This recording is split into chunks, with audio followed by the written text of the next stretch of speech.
கர்த்தருடைய பரிசுத்த நாமத்திற்கு மகிமை உண்டாவதாக. மீகா 2ஆம் அதிகாரம் 7வது வசனத்தை எல்லாரும் வாசிக்கலாம். மீகா 2ஆம் அதிகாரம் 7வது வசனம். மீகா 2:7. யாக்கோபு வம்சம் என்று பேர் பெற்றவர்களே கர்த்தரின் ஆவியை குறித்திருக்கிறதோ, கர்த்தரின் ஆவி குறுகி இருக்கிறதோ, அவருடைய கிரியைகள் அவருடைய கிரியைகள் இவைகள் தானோ, செம்மையாய் நடக்கிறவனுக்கு என் வார்த்தைகள் நன்மை செய்யாதோ. கரங்களை தமிழ் சொல்லாமா? எல்லாரும் சொல்லுங்களேன். எல்லாம் உற்சாகமா இருங்களேன். கர்த்தர் நமக்கு வாக்குத்தத்தம் கொடுக்கிறார். என்ன வாக்குத்தத்தம் கொடுக்கிறார்? செம்மையாய் நடக்கிறவனுக்கு என் வார்த்தை எது சொல்லுங்க, எது நன்மை செய்யாதோ? என் வார்த்தை நன்மை செய்யாதோ. நம்முடைய வாழ்க்கையில நன்மைகளை கொடுக்கிற தேவன் நம் தேவன். ஆமென், ஆமெனா. நாம் எல்லாம் என்ன பண்றோம்? எனக்கு நன்மைகள் வரணும், எனக்கு லாபமான காரியங்கள் வரணும், நான் சம்பாதிக்கிற சம்பாத்தியத்துல எங்க குடும்பத்துல எனக்கு நல்ல நன்மைகள் வந்து சேரணும், நான் செய்கிற காரியங்கள் நன்மையா வாய்க்கணும் அப்படின்னு சொல்லித்தான் நாம் எல்லாம் பிரயாசப்பட்டு ஓடிக்கொண்டிருக்கிறோம். ஆனால் அநேக வேளைகளில நம்ம நினைக்கிறதுக்கு எதிர்மறையா நடக்குது. நன்மைக்கு பதிலாய் தீமை வந்து அமைந்து விடுகிறது. ஆமேனா? அப்ப நம்ம என்ன பண்ணணும்? அநேக நேரத்தில் சோர்ந்து போயிடுறோம். ஒருவேளை இன்னைக்கு நிறைய காரியங்களில ஓடி ஓடி போயிட்டு இலைப்படைஞ்சி அப்படி சோர்ந்து போயிருந்தால் கர்த்தர் இன்றைக்கு உங்களோடு பேசுகிறார். கர்த்தர் என்ன சொல்றாரு? என் வார்த்தை உனக்கு நன்மை செய்யும். ஆமேனா? ஆக நமக்கு நன்மை செய்யறது எது? நமக்கு நன்மை செய்யறது எது என்றால் கர்த்தருடைய வார்த்தை தான். எது கர்த்தருடைய வார்த்தை? இந்த பரிசுத்த வேதம். இந்த பரிசுத்த வேதத்தின்படி நடக்கிற செம்மை மார்க்கத்தார், செம்மையானவர்கள், யாஷார், யஷூரன், நீதிமான்கள்.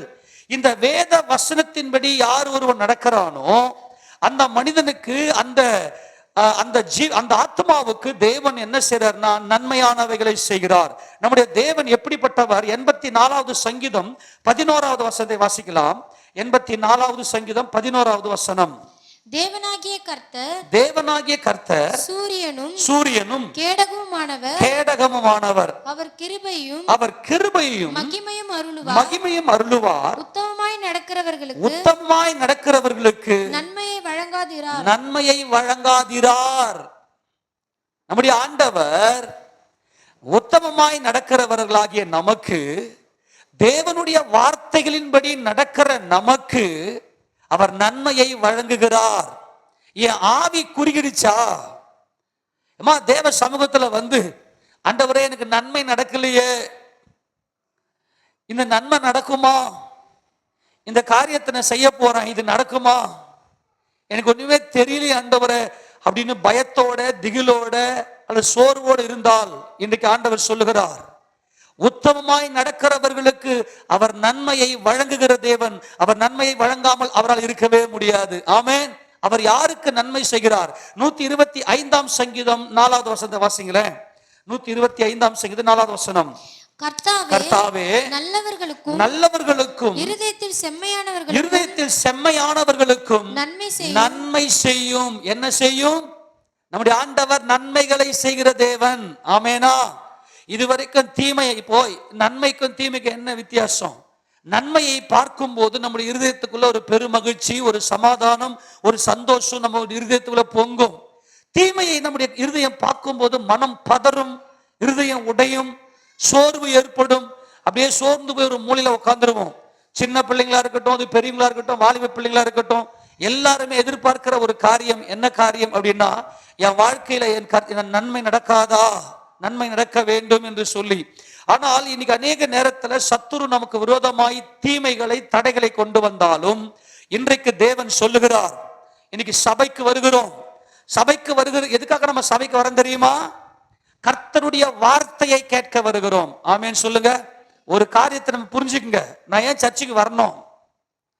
என் வாழ்க்கையில நன்மை நடக்கணும் அப்படின்னா, அந்த நன்மை நிலைத்திருக்கணும் அப்படின்னா, என் வாழ்க்கையில் நடக்கிற நன்மைக்கான ஒரே ஒரு காரணம் கர்த்தருடைய வார்த்தை மட்டுமே. ஒரு மனுஷனுடைய வாழ்க்கையில கர்த்தருடைய வார்த்தை இடைப்பட்டால் அந்த மனுஷனுக்கு அது நன்மையானதாக இருக்கும். அந்த நன்மை நிலைத்திருக்கும். ஆமென். திடீர்னு நன்மை ஏதோ வரா மாதிரி இருக்கும், திடீர்னு நம்ம கையை விட்டு அப்படியே பிரிஞ்சு போயிடும். இன்னைக்கு நிறைய மனுஷங்க இது எப்பவுமே நீங்க வேதத்தை எடுக்கும் போது இந்த பூமிக்குரிய காரியத்துக்காக மட்டும் எடுக்கக்கூடாது, நித்திய வாழ்க்கைக்கு நம்ம எடுக்கணும். நம்ம நித்திய வாழ்க்கையில நம்ம என்றென்றைக்கு நிலைத்திருப்போம், தேவனோடு கூட இருப்போம், தேவனை முகமுகமாய் தரிசிப்போம் என்கின்ற நன்மைதான் நமக்கு தேவன் பாராட்டி இருக்கிற மிகப்பெரிய நன்மை. அப்படி தேவனோடு கூட என்றென்றைக்கும் ஜீவனுள்ளோர் தேசத்திலே நான் இருப்பேன் அப்படின்னா இந்த பூமியில எனக்கு நன்மை நடந்து ஆகணும். ஆமேனா? நான் சொல்றது புரியுதா? அந்த நன்மை என் மாம்ச பலத்துல நடந்திருக்க கூடாது, அது கர்த்தருடைய வார்த்தையில நடந்திருக்க வேண்டும். யாக்கோபு என்கின்ற யாக்கோபு வம்சம் என்று பெயர் பெற்றிருக்கிறவர்களே, ஆவி குறுகிடுச்சோ, தேவன் எப்படி இருக்கிறாரு? ஆவியா இருக்கிறார். பலத்தினாலும் அல்ல, பராக்கிரமத்தினாலும் அல்ல, என்னுடைய ஆவியினாலேயே எல்லாம் ஆகும். எதனால் தாக சொல்லுங்க? அப்படி ஆவி. நல்லா கவனிக்கணும். அப்ப தேவன் சொல்றாரு, யாரெல்லாம் செம்மையா நடக்கிறீங்களோ, யாரெல்லாம் என் வார்த்தைக்கு செவி கொடுக்கிறீங்களோ, அவர்களுக்கு என்னுடைய வார்த்தை நன்மை செய்யும், அந்த வசனம் நன்மை செய்யும். ஏன்னா கர்த்தருடைய வார்த்தையை கேட்கறதுக்கு ஓடி வருகிற நீங்கள், ஆவியானவர் சபைகளுக்கு சொல்லுகிறதை காதுள்ளவன் கேட்க கடவன். ஆமேனா? ஆண்டவரே, எங்கள் மாம்சத்திலையும் எங்கள் பராக்கிரமத்திலும் நாங்கள் ஓடினோம், அது எல்லாம் முடிவு மரணமே. மனுஷனுக்கு செம்மையாய் தோன்றுகிற வழிகள் உண்டு, அதன் முடிவு மரண வழிகள். எங்களுடைய முயற்சிகள் எங்களுக்கு வேண்டாம், உங்க வார்த்தை மட்டுமே எனக்கு நன்மை செய்யும். எத்தனை பேர் ஆமென் சொல்ல முடியும்? நல்லா புரிஞ்சு போச்சா? என் வாழ்க்கையில ஒவ்வொரு அசைவும், நான் பெற்றிருக்கிற ஒவ்வொரு நன்மையிலையும் தேவனுடைய வசனத்தை நான் பார்க்க வேண்டும். அவ்வளவுதான், முடிஞ்சு போச்சு.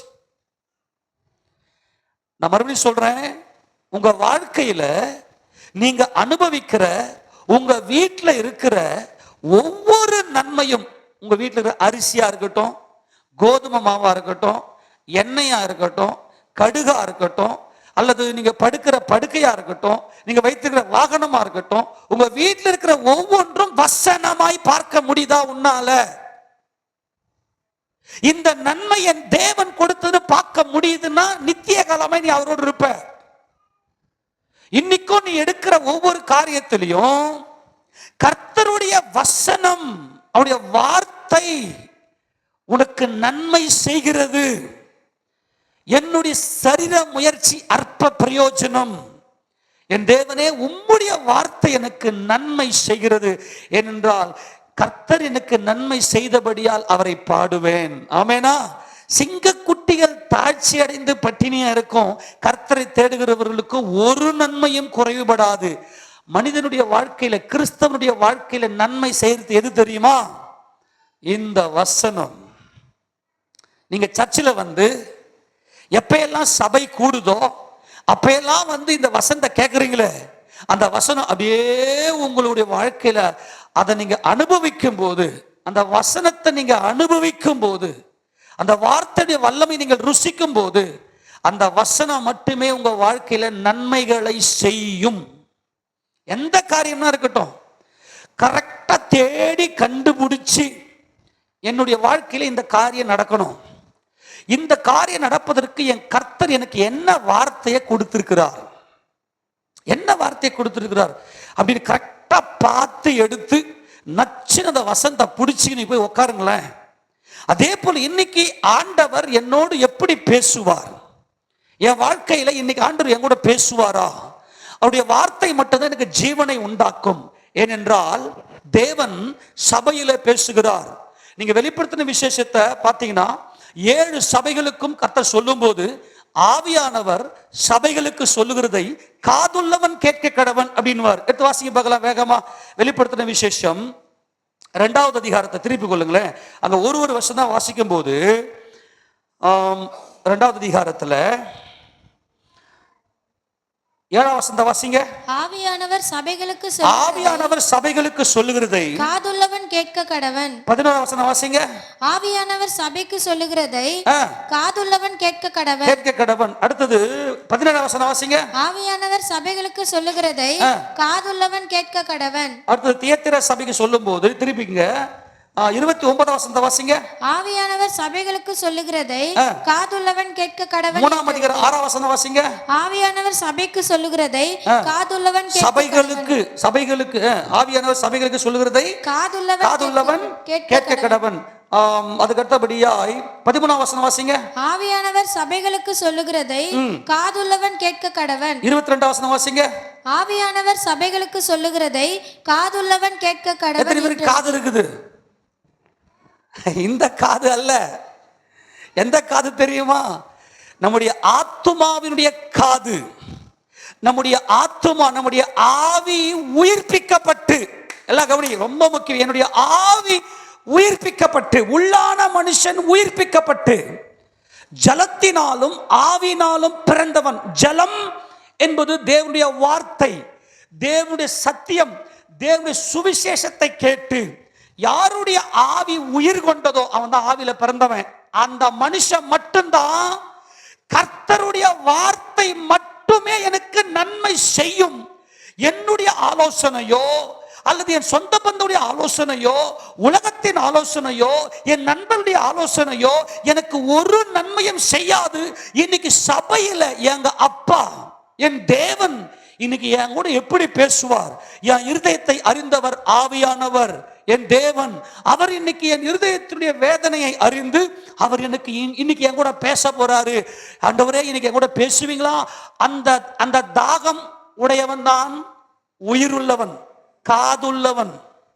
அவங்க என்ன செய்வாங்கன்னா, எப்ப எல்லாம் சபை கூடுதோ, எப்ப எல்லாம் சர்ச்சை அசெம்பிள் ஆகுதோ, அவங்களால எப்படி இருக்க முடியும்? அப்படியே அந்த உத்து கேட்டு ஆண்டவரோடு கூட அப்படியே கனெக்ட் ஆகி, நித்தியத்தில் இருக்கிற பரமபிதாவோட தேவனோட கனெக்ட் ஆகி, அப்படியே ஆண்டவரே இன்னைக்கு என் கூட பேசுங்க, உங்க வார்த்தை இன்னைக்கு வேணும். ஏன் அப்படின்னா, கர்த்தருடைய வார்த்தையை வந்து கேட்கறீங்களே, ஆவியானவர் சபைகளுக்கு சொல்றாரு, இந்த வசனங்கள் அத்தனையுமே உங்க வாழ்க்கையில அப்படியே வாய்க்கும். ஆமென் சொல்லுங்க பார்க்கலாம். உங்க வாழ்க்கை இதை பாருங்க, கேட்டு போலாம். எனக்கெல்லாம் இது நடக்குமா? எனக்கெல்லாம் இது வாய்க்குமா? எனக்கு தகுதியே இல்லையே. இப்ப கவனிங்க, நமது ஆண்டவர் செய்த அதிசயங்கள் அற்புதங்கள்லாம் நீங்க பார்த்தீங்கன்னா சாதாரணமானது அல்ல. அவர் சிறியவனை புழுதியிலிருந்து எடுத்து எளியவனை குப்பையிலிருந்து உயர்த்துகிற தேவன் அவர். ஆமேனா? அவர் சிறியவனை புழுதியிலிருந்து எடுத்து எளியவனை குப்பையிலிருந்து உயர்த்துகிற தேவன். அப்ப என்ன செய்வார் அப்படின்னா, பரிசுத்த ஆவியானவர் நம்முடைய இருதயத்துக்குள்ளே வந்து நம்முடைய ஆத்துமாவில் ஒரு ஜீவனை கொடுத்து ஒரு பலனை கொடுத்து வாழ வைப்பார். அந்த வசனத்தை நீங்க கேட்கும் போது, சபையில கொடுக்கிற இந்த வார்த்தைகளை நீங்கள் கேட்கும் போது, உங்க இருதயத்துக்குள்ள எந்தெந்த இடத்துல எல்லாம் சாவு இருக்கிறதோ, எந்தெந்த இடத்துல எல்லாம் மரணம் இருக்கு, மரணம் அப்படின்னா தீமைங்க, அவ்வளவுதாங்க. எந்தெந்த இடத்துல எல்லாம் வாய்க்காமல் இருக்குதோ, எந்தெந்த இடத்துல தோல்வி இருக்கிறதோ, அந்த இடத்துக்கு நேரா இந்த ஜீவனுள்ள வார்த்தை வரும். ஆமென் சொல்லாமா? நல்லா கவனிச்சுங்க. அப்ப சபையில வந்து நீங்க வசனத்தை கேட்கும் போது உங்களுக்குள்ள இருக்கிற அந்த வார்த்தை ஜீவனை உண்டாக்கும். ஏசாயா தீர்க்கதரிசி புத்தகத்துல இந்த வார்த்தை எப்படிப்பட்டது என்பதை 55ஆம் அதிகாரம் 55ஆம் அதிகாரத்துல கர்த்தர் சொல்ற 10 வாசிங்க பார்க்கலாம். மாரியும் உறைந்த மழையும் வானத்திலிருந்து இறங்கி அவ்விடத்துக்கு திரும்பாமல் பூமியை நனைத்து அதன் முளை கிளம்பி விளையும்படி செய்து விதைக்கிறவனுக்கு விதையும் புசிக்கிறவனுக்கு ஆகாரத்தையும் கொடுக்கிறது எப்படியோ அப்படியே என் வாயிலிருந்து புறப்படும் வசனமும் இருக்கும். எல்லாரும் சொல்லுங்க. என் வாயிலிருந்து புறப்படுகிற வசனம், நல்லா கவனிங்க, செம்மையாய் நடக்கிறவனுக்கு என் வார்த்தை நன்மை செய்யாதோ? என் வாழ்க்கையில் நன்மையே நடக்கல, தீமை வந்துருமோ அப்படி எல்லாம் பயந்து போயிருக்கிற உனக்கு தேவன் சொல்றாரு, உன் வாழ்க்கையில நன்மையை கொடுப்பது உன் வார்த்தை அல்ல, உன் நினைவுகள் அல்ல, உன் நினைவுகளை தோன்றுகிற எண்ணங்கள் அல்ல. உன் வாழ்க்கையில கொடுக்கிற நன்மை என் வார்த்தை, என் வாயிலிருந்து புறப்படும் வசனமும் மழையை போலவே இருக்கும். அங்க சொல்றாரு, அது வெறுமையாய் என்னிடத்திற்கு திரும்பாமல். கையை தட்டி ராஜாதி ராஜாவுக்கு மகிமை செலுத்துவோமா? யாரெல்லாம் வசனத்தை நீங்க கேட்கறீங்களோ, கர்த்தருடைய வார்த்தை நீங்கள் உங்கள் இருதயத்தில் அப்படியே பதிய வைக்கிறீங்களோ, வெறுமையா ரிட்டன் ஆகாது. ஆமென். கர்த்தர் உன்னை ஆசீர்வதிக்கவே உன்னை ஆசீர்வதிக்கிறவர். நீ வாளாக்காமல் உன்னை தலையாக்குகிற தேவன். நீயோ அநேக ஜாதிகளுக்கு கடன் கொடுப்பாய், கடன் வாங்காதிருப்பாய். உன் சத்துரு உனக்கு முன்னாக நிற்பது இல்லை. உனக்கு விரோதமாய் உருவாக்கப்படும் எந்த ஆயுதமும் வாய்க்காதே போம். கர்த்தர் உன்னோட கூட இருக்கு. இந்த வசனத்தெல்லாம் கேட்கும்போது அப்படியே உனக்கு பலிக்கும். ஆமெனா? என் வார்த்தை உனக்கு நன்மை செய்யாதா? அது வெறுமையா திரும்பாது. காரணம், அது ஜீவன் உள்ளது.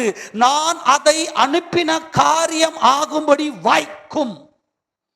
என்னவா? அவர் என்ன பண்ணுவார்? இந்த காரியத்தை போய் செஞ்சு முடிச்சுட்டு வா அப்படின்னு அவருடைய வாயிலிருந்து புறப்படுற வார்த்தை நம்முடைய வாழ்க்கையில அப்படியே வாய்க்கும். ஆமென். அதுக்கு தான் வசனம் கேட்கறதுக்கு. இப்போ ஆவியானவர் சபைகளுக்கு சொல்லுகிறதை காதுள்ளவன் கேட்க கடவன் அப்படின்னு என்ன தெரியுமா? அவன் மறுபடியும் பிறந்துட்டவன், மறுபடியும் பிறந்து விட்டவன். என் அப்பா, என் தேவன், என் தகப்பன் இன்னைக்கு சபையில என்னோடு எப்படி பேசுவார்ன்ற தாகமும் தவிப்பும் அந்த ஒரு பாசமும் அந்த ஒரு அன்பும் ஏற்பட்டு சபை கூடினாவே உள்ளத்துல ஒரு பொங்குதல் வரும். அது வருதான்னு செக் பண்ணிக்கங்க. இன்னைக்கு சர்ச் இருக்கு, இன்னைக்கு ஆண்டவர் நம்மோட பேச போறாரு. அவன் தான் உயிருள்ளவன். தேவனுடைய வார்த்தையை கேட்கும்படியாய் எங்க அப்பா எனக்கு எப்படிப்பட்ட வார்த்தை கூட பேசுவார், என் தேவன் எப்படி தேற்ற போகிறார். அவருடைய வார்த்தைகள் என்னை ஒருபோதும் வெறுமையா திரும்பாது. அது என் வாழ்க்கையில அப்படியே நடக்கும். நான் எந்த காரியத்தை ஆகும்படி நான் இந்த சாட்சியெல்லாம் சொல்லணும்னு வச்சுக்கிறேன். வசனத்தை கேட்டு இந்த வார்த்தைகள் எப்படியெல்லாம் விடுதலை கொடுத்துச்சு, எப்படியெல்லாம் சுகத்தை கொடுத்துச்சு, எப்படியெல்லாம் ஜனங்கள்லாம் பராமரிச்சுன்ற இந்த ஒரு சாட்சியெல்லாம் சொன்னா சொல்லிக்கினே இருக்கலாம். அவ்வளோ பெரிய காரியங்கள்லாம் இருக்குது. எல்லாரெல்லாம் கைவிடப்பட்டு, எல்லாம் தூக்கி வீசப்பட்டு, எல்லாம் காஞ்சி போயிட்டு மரித்து போன எல்லாவற்றையும் உயிர்ப்பிக்கிற வார்த்தை தான் நம்முடைய தேவனுடைய வார்த்தை. ஆமென் சொல்லாமா? இந்த வார்த்தை என்ன செய்யணும்? இந்த வார்த்தை நமக்கு எப்படிப்பட்டது அப்படின்னா நன்மை செய்கிறதாக இருக்கிறது. 119 சங்கீதம் 68 வசனத்தை வாசிக்கும் போது நன்மை செய்கிற இந்த வசனத்தை நம்ம என்ன செய்யணும்? வாசிங்க பார்க்கலாம். 119 சங்கீதம் 68 வசனம்.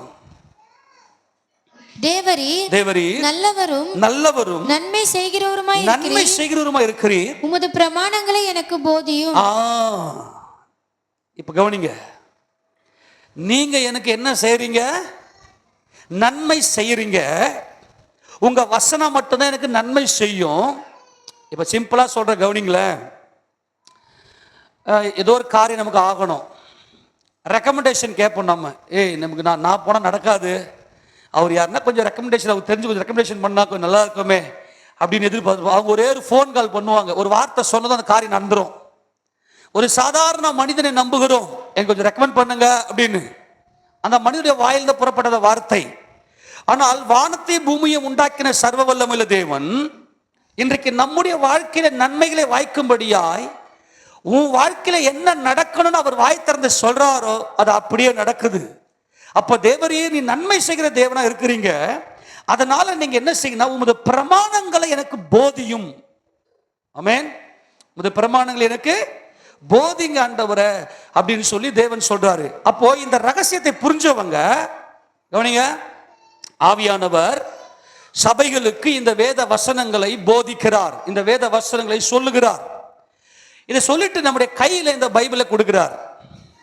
இந்த பிரமாணங்களை தியானிக்கும்படியாய் கர்த்தர் என்ன செய்யறார்? நம்முடைய கையில பைபிளை கொடுத்திருக்கிறார்.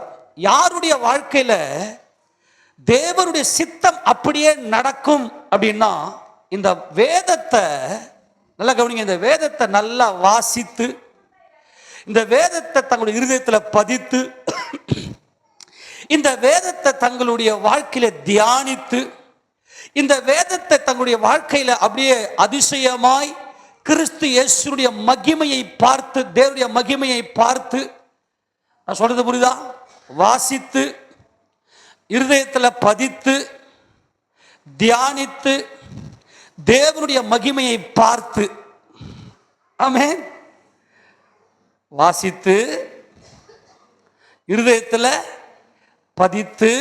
இப்போ நான் கேட்குறேன், ஒரு சம்பவத்தை நம்ம பார்க்குறோம். பார்த்ததுமே அந்த நமக்கு ரொம்ப பிடிச்சதா இருந்துச்சுன்னா அப்படியே மைண்டில் போய் உட்காந்து நம்ம இருதயத்தில் அப்படியே ஸ்டோர் ஆயிடுது, இருதயத்துக்கு போயிட்டு தருது. ஸ்டோர் ஆனதும் அது என்ன பண்ணுதுன்னா மறுபடியும் நினைவுக்கு வருது. நினைவுக்கு வந்து அதுவாகவே நம்ம செயல்படுறோம். 4 டைமென்ஷன். ஆமேனா? இப்போ உதாரணத்துக்கு இன்னைக்கு நீங்கள் எல்லாம் வெளியே போயிட்டு வேலைக்கெல்லாம் போயிட்டு வந்தீங்க. போயிட்டு வந்ததும் நீங்கள் நிறைய இப்போ நீங்கள் என்னங்க நடந்துச்சு அப்படின்னு சொல்லிட்டு நீங்கள் காலைல வேலைக்கு போனீங்க, எப்படி இருந்துச்சு வேலை அப்படின்னு எடுங்களேன். காலையில் அதுவும் பொம்பளைங்கள்லாம் கேட்டால் சூப்பராக சகோதரிகள் அருமையாக சொல்லுவீங்க, பக்காவா அவ்வளோ சுவாரஸ்யமாக. அதுக்கு நல்லா கரம் மசாலா, பிரியாணி மசாலா, அப்புறம் மற்றதெல்லாம் போட்டு கம கம கம கம சூப்பராக சொல்லி கேட்கறதுக்கே ரொம்ப நல்லா இருக்கும். நம்ம ஆளுங்களை எடுங்களேன், போனோம் வந்துச்சு முடிஞ்சு வேலை, அவ்வளோதான், 2 ஸ்டெப்பு.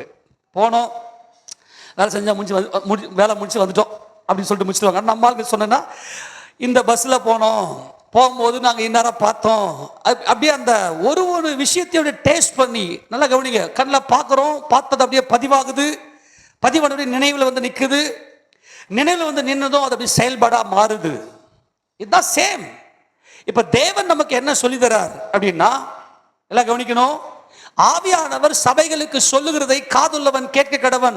இந்த காதுள்ளவன் என்ன செய்வான் அப்படின்னா, படிக்க தெரிஞ்சவன் படிக்க தெரியாதவன் தேவையே இல்லை கர்த்தருடைய வசனத்தை கேட்கறதுக்கு. அவர் அப்பா அப்படின்னு மறுபடியும் பிறந்தா போதும், அவ்வளவுதான். ஆமென் சொல்லுங்க பார்க்கலாம். என் தேவன் என்னை நேசிக்கிறார், நான் மறுபடியும் பிறந்திருக்கிறேன், அவ்வளவுதான். இவன் என்ன செய்வான்னா இந்த வேத வசனத்தை கையில பிடிச்சுக்குவான். நல்லா கவனிங்க. ஃபர்ஸ்ட் ஸ்டெப், ஆண்டவர் நமக்கு என்ன சொல்றார்? ஆண்டவரே, நீங்க எனக்கு நன்மை செய்றீங்க, உங்க பிரமாணத்தை எனக்கு போதியும். இன்னைக்கு நிறைய பேருடைய வாழ்க்கையில நன்மை வராததுக்கு காரணம் என்ன அப்படின்னா, காது இல்லை, செத்து போய் இருக்கிறோம். இப்ப காது உள்ளவன் அப்படின்னா என்ன? அப்பா சொல்றாரு, டேய் இந்த காரியத்தை போய் செய்டா, போயிட்டு இதை போய் செஞ்சுட்டு வாடா அப்படின்னு சொன்னதும் புள்ள என்ன செய்யறான்? உடனே கீழ்ப்படிஞ்சு போயிட்டு அதை செய்யறான். அப்படின்னா என்ன அர்த்தம்னா, அந்த காதுள்ளவன் அப்படின்னா என்ன அர்த்தம்னா கீழ்ப்படுகிறவன். ஆமே, டேய் ஒழுங்கா சொல்றத கேளு. அவன் கேட்கறான். இப்ப அவன் என்ன பண்றான்? ஸ்கூலுக்கு போக மாட்டேன்னு சொல்றான். டேய் ஒழுங்கா சொல்றத கேளு. இந்த கேள் அப்படின்னா எழுத்தின்படியே காதல போய் உட்காரத்தல்ல, கீழ்ப்படிதல். புரிஞ்சு போச்சா? காதுள்ளவன் கேட்க கடவன் அப்படின்னு அர்த்தம்னா, தேவன் என் அப்பா, அவர் எனக்கு என்ன போதிப்பார் அப்படின்னு உள்ள வரானே, அப்படின்னு உள்ள வராம பாருங்க, அவன் தான் காதுள்ளவன். என் தேவன் என்ன சொல்றாரோ அப்படின்னு செய்ய போறேன். அப்படின்னா இந்த வேதம் முழுக்க ஆதியாகமத்திலிருந்து வெளிப்படுத்தின விசேஷம் வரைக்கும் இந்த வேதம் நம்ம ஒவ்வொரு ஸ்டெப் பை ஸ்டெப்பா இந்த வேதத்துடைய வளர்ச்சியில் அப்படியே கடந்து போவோம். நம்முடைய வாழ்க்கையே வேதமாக மாற வேண்டும். நான் மறுபடியும் சொல்லுகிறேன், நாம் அனுபவிக்கிற ஒவ்வொரு நன்மையும் வசனத்தை வச்சு அப்படியே அப்பீல் பண்ணணும். இப்போ நம்ம வீட்டில் அரிசி இருக்குது அப்படின்னா, உன் வீட்டில் அப்பமும் எண்ணெயும் குறையாது இருக்கும், என் கர்த்தர் எனக்கு கொடுத்தார். அப்படியே உன் மனசு அப்படியே அப்படியே கம கம கம அப்படியே இருதயத்தில் அப்படியே பொங்கும், அப்படியே மணக்கும். அப்புறம் காலையில் நீங்க தூங்கி எழுந்துட்டு காலையில் வந்தவன, என் தேவனுக்கு சுக நித்திரையை கொடுத்தார், அவரே தமக்கு பிரியமானவனுக்கு நித்திரை அளிக்கிறார். ஒவ்வொன்றும் வசனம் அப்படியே ரீச் ஆகும். இப்ப போயிட்டு வேலைக்கு போயிட்டு வீட்டுக்கு வருவீங்க, குடும்ப ஜபத்துல உன் போக்கையும் வரத்தையும் நான் உனக்கு காப்பேன்னு என் கர்த்தர் சொன்னாரு, என் வாழ்க்கையில நடந்துச்சு. இவன் தாங்க செம்மையானவன். ஆமேனா? நான் சொல்றது எத்தனை புரிஞ்சது வரைக்கும்? நீ குடிக்கிற தண்ணீர், உன் தண்ணீரையும் உன்னுடைய அப்பத்தை நான் ஆசீர்வதிப்பேன். தண்ணீர் என் கர்த்தருக்கு கொடுத்த தண்ணீர். ஒன்னொன்னுலயும் வசனம் அப்படியே அப்பீல் ஆகணும். இவன் தான் செம்மையானவன். இப்படிப்பட்டவனுக்கு நான் நன்மை செய்யாதிருப்பேனோ, என் வார்த்தை நன்மை செய்யாதோ, அது வெறுமையா திரும்பாது. ஆமென் சொல்லாமா? நான் மறுபடியும் சொல்றேன், தேவன் ஆவியா இருக்கிறார். கர்த்தருடைய ஆவி குறுகிற்றோ, டேய் நான் அப்பாடா ஆவியா இருக்கிறேன், நான் ஆவியா இருக்கிற தேவன், நீ மாம்சத்தில் இருக்கிற, ஆனால் என்ன நீ புரிஞ்சுக்கோ, அப்பாவோட இணைஞ்சுக்க. நம்மெல்லாம் தேவனுடைய பிள்ளைகள்.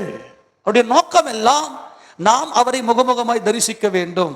அப்படின்னா இந்த வேதத்துல ஃபர்ஸ்ட் நமக்கு ஆண்டவர் என்ன சொல்லி தரார் அப்படின்னா, ரட்சிக்கப்பட்டு உள்ள வந்த உடனே எல்லார் கையில் என்ன இருக்கும்? பைபிள் இருக்கும். யாரு கையில இப்ப பைபிள் இல்லை? கை தூங்க பார்க்கலாம்.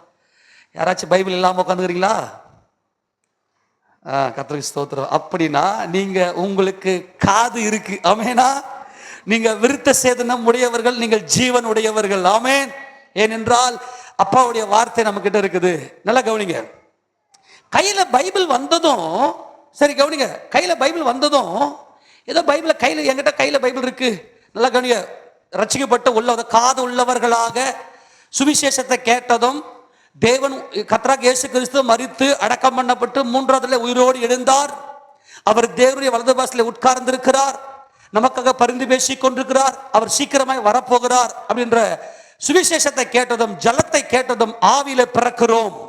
தேவன் எங்க அப்பா, கிறிஸ்து எனக்காக பலியானார் அப்படின்னு சொல்லி உள்ள வந்ததும், காதுள்ளவர்களாக இந்த பைபிளை வாங்கிக்கின்னு உடனே, நல்லா கவனிங்க, வந்த உடனே கையில ஒரு பைபிள் வச்சுக்கோங்க. உங்களுக்கு படிக்க தெரியுதோ படிக்க தெரியலையோ, எங்க அப்பா எனக்கு எழுதி கொடுத்த உயில், ஆமென், எங்க அப்பா எனக்கு எழுதி கொடுத்த சொத்து, கடைசி வரைக்கும் என் கூட வரப்போறது இந்த வேத எழுத்துக்கள், இந்த வார்த்தைகள், ஜீவனா இருக்கிற இந்த வார்த்தைகள் எனக்குள்ள வரும்போது நல்லா என்ன பண்ணுங்க, ஒரு பேக் ஒன்று வாங்கிக்கங்க. எலிசபெத் ராணி கையில எப்பவுமே ஒரு பேக் இருக்கும், பார்த்துருக்கீங்களா? எலிசபெத் ராணி கையில எப்பவுமே ஒரு பேக் இருக்கும். ஒரு ஸ்டைலர் வச்சுக்கின்னு அந்த பேக்கை மாற்றுறதே ஒரு ஸ்டைலா இருக்கும்.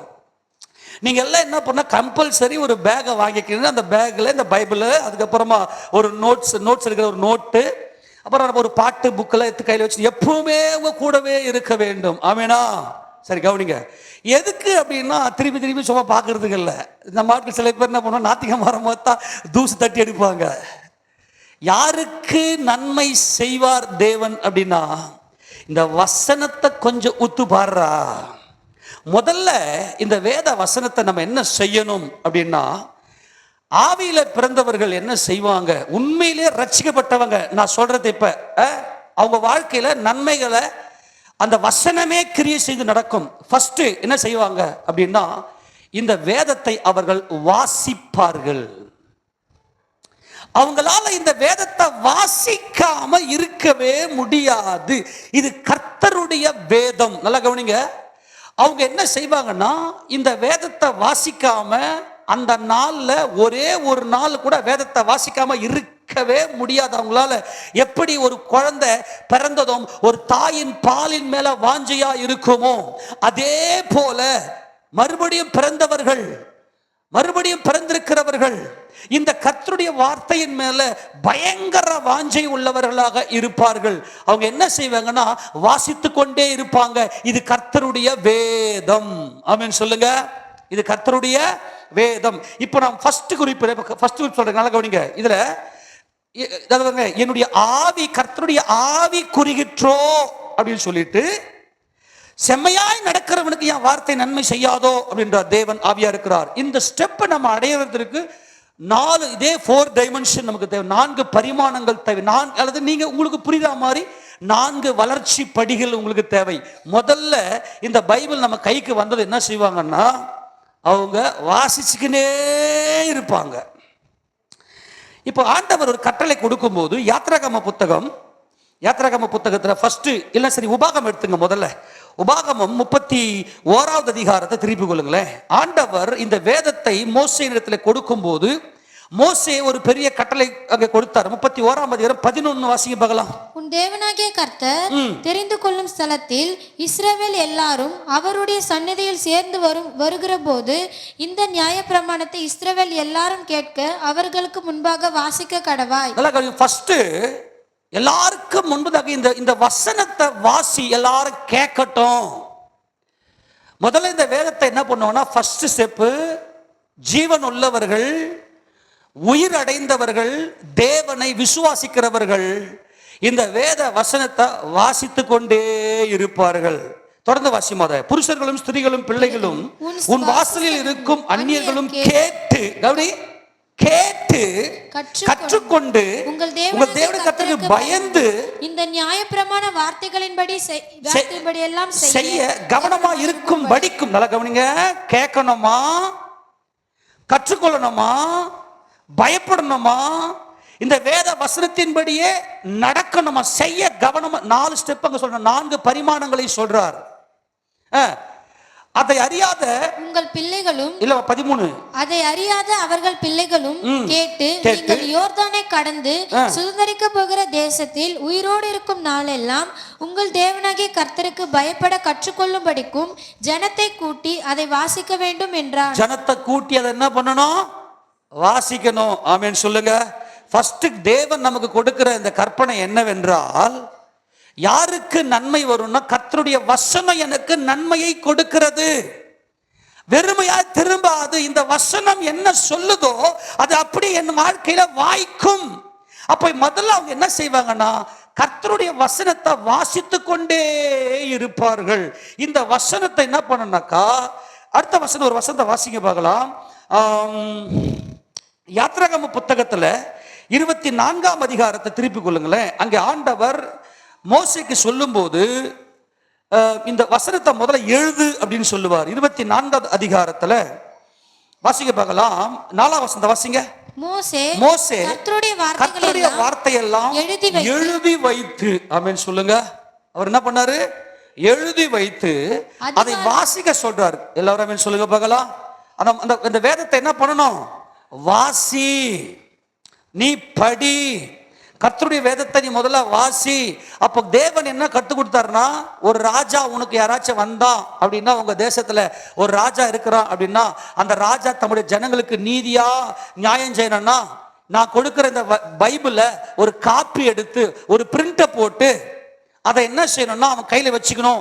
ஏன்னா அதை அவன் டெய்லி வாசிக்கணும். அவன் சொல்லுங்க, என்ன பண்ணோம்?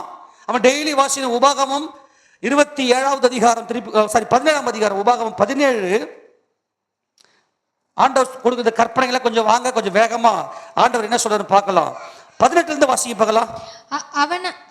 உபாகமம் 17:18. அவன் தன் சிங்காசனத்தின் மேல் வீற்றிருக்கும் போது அவனுடைய இருதயம் அவன் சகோதரர் பேரில் மேட்டிமை கொள்ளாமலும் கற்பனையை விட்டு வலதுபுறம் இடதுபுறம் சாயாமலும் இந்த நியாயப்பிரமாணத்தின் எல்லா வார்த்தைகளையும் இந்த கட்டளையும் கைக்கொண்டு இவைகளின்படி செய்வதற்காக தன் தேவனாகிய கர்த்தருக்கு பயந்திருக்கும்படி கற்றுக்கொள்ளும் பொருட்டு அவன் லேவியரானால் லேவியராகிய ஆசாரியரிடத்தில் இருக்கிற நியாயப்பிரமாண நூலை பார்த்து தனக்காக ஒரு பிரதியை எழுதி தன்னிடத்தில் வைத்துக் கொண்டு தன் ஜீவனுள்ள நாளெல்லாம் அதை வாசிக்க கடவன். எப்ப வாசிக்கணும்? எல்லாம் கவனி. ஃபர்ஸ்ட் ஸ்டெப், உயிருள்ள நாள் வரைக்கும் இந்த பைபிளை வாசிக்காம உன்னால் இருக்கவே முடியாது. மறுபடியும் பிறந்தவர்கள். ஏன்னா என் தேவன் ஜீவன் உள்ளவர், எனக்கு அவருடைய வார்த்தைகள் எனக்கு நன்மை செய்கிறது. இப்ப இயேசுராஜா இந்த பூமியில ஊழியர் செய்த நாட்களில அவர் பரிசேயர்களை பார்த்து கேட்ட ஒரு கேள்வி என்ன தெரியுமா? டேய், பைபிளை நீ வாசிக்கிறது இல்லையாடா? பைபிள் நீ வாசிச்சன்னா மேசியா யாருன்னு உனக்கு தெரியும், தேவன் உனக்கு என்ன நன்மை செய்திருக்கிறார் என்று உனக்கு தெரியும். எடுத்து வாசிக்க பார்க்கலாம். மத்தேயு 21ஆம் அதிகாரம் 42வது வசனத்துல ஒரு கேள்வி கேட்பாரு. பயங்கர மகிமையான கேள்வி. தள்ளப்பட்ட கல்ல குறித்து பேசுவார். மத்தேயு 21:42 வாசிப்பாங்களா? இயேசு அவர்களை நோக்கி, வீடு கட்டுகிறவர்கள் ஆகாது என்று தள்ளின கல்லே மூளைக்கு தலைக்கல்லாயிற்று, இது கர்த்தராலே ஆயிற்று, அது நம்முடைய கண்களுக்கு ஆச்சரியமாய் இருக்கிறது என்று நீங்கள் வேதத்தில் ஒரு காலம் வாசிக்கவில்லை. நல்லா கவனிங்க. நீங்க வேதத்துல வாசிக்கலையாப்பா? கவனி, வேதத்தை நீங்க வாசிக்கவில்லையா? எத்தனை பேர் வேதம் தொடர்ந்து வாசிக்கிறீங்க? ஆமென் சொல்லுங்க. ஆமென். அப்ப தேவன் உங்களுக்குள்ள வந்துட்டார்.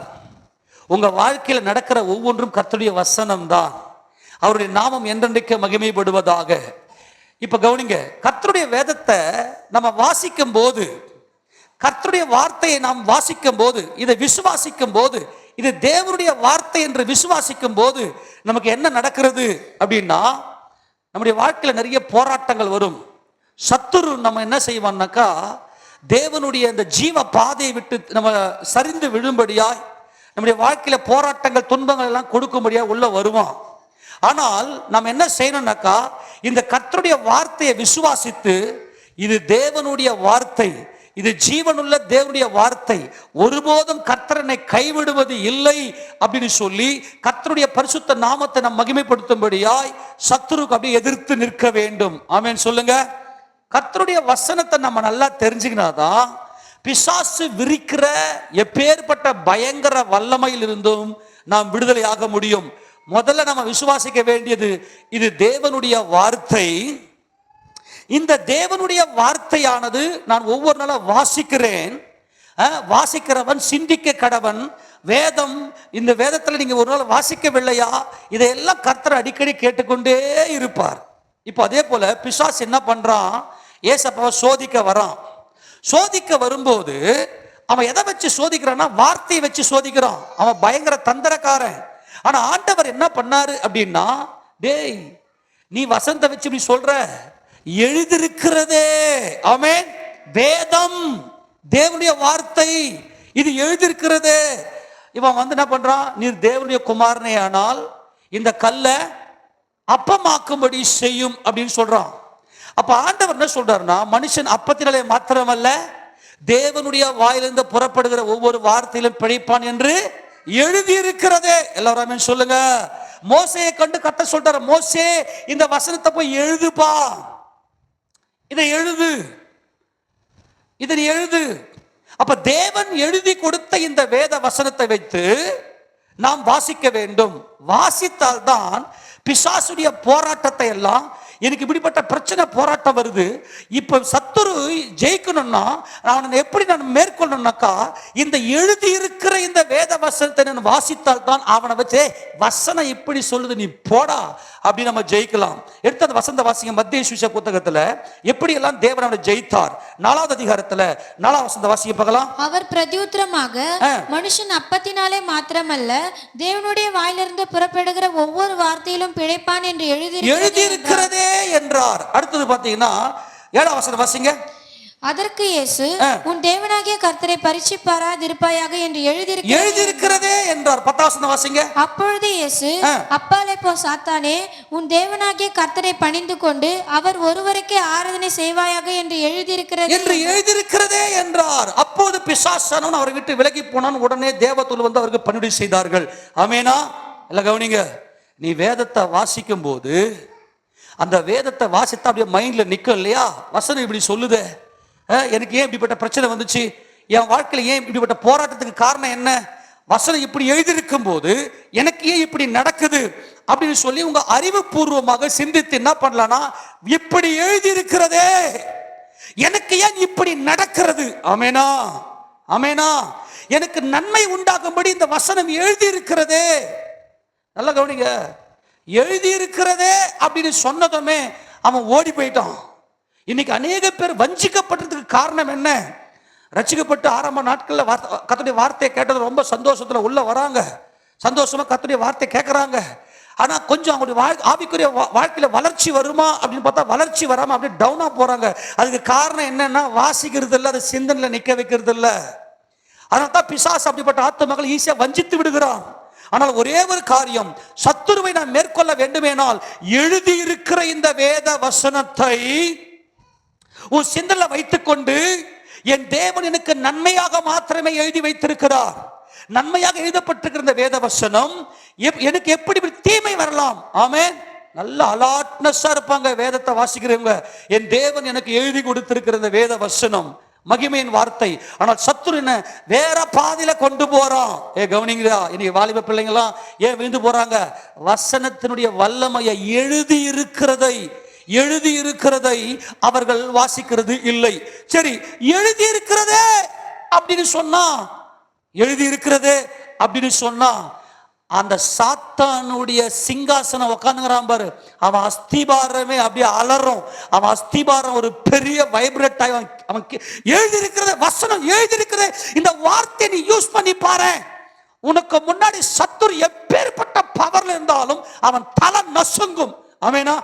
எழுதியிருக்கிறதே வர இந்த கல்லை அப்பமாக்கும்படி செய்யும் நீ தேவகுமாரனே ஆனால் அப்படின்னு சொன்னா, ராஜா என்ன பண்ணார், இயேசு ராஜா எழுதி இருக்கிறதேன்னு சொல்லி கப்சூர் பயமுட்டான். கவனி, பிசாசை ஜெயங்கொள்வதற்கான ஒரு பயங்கரமான யுக்தி.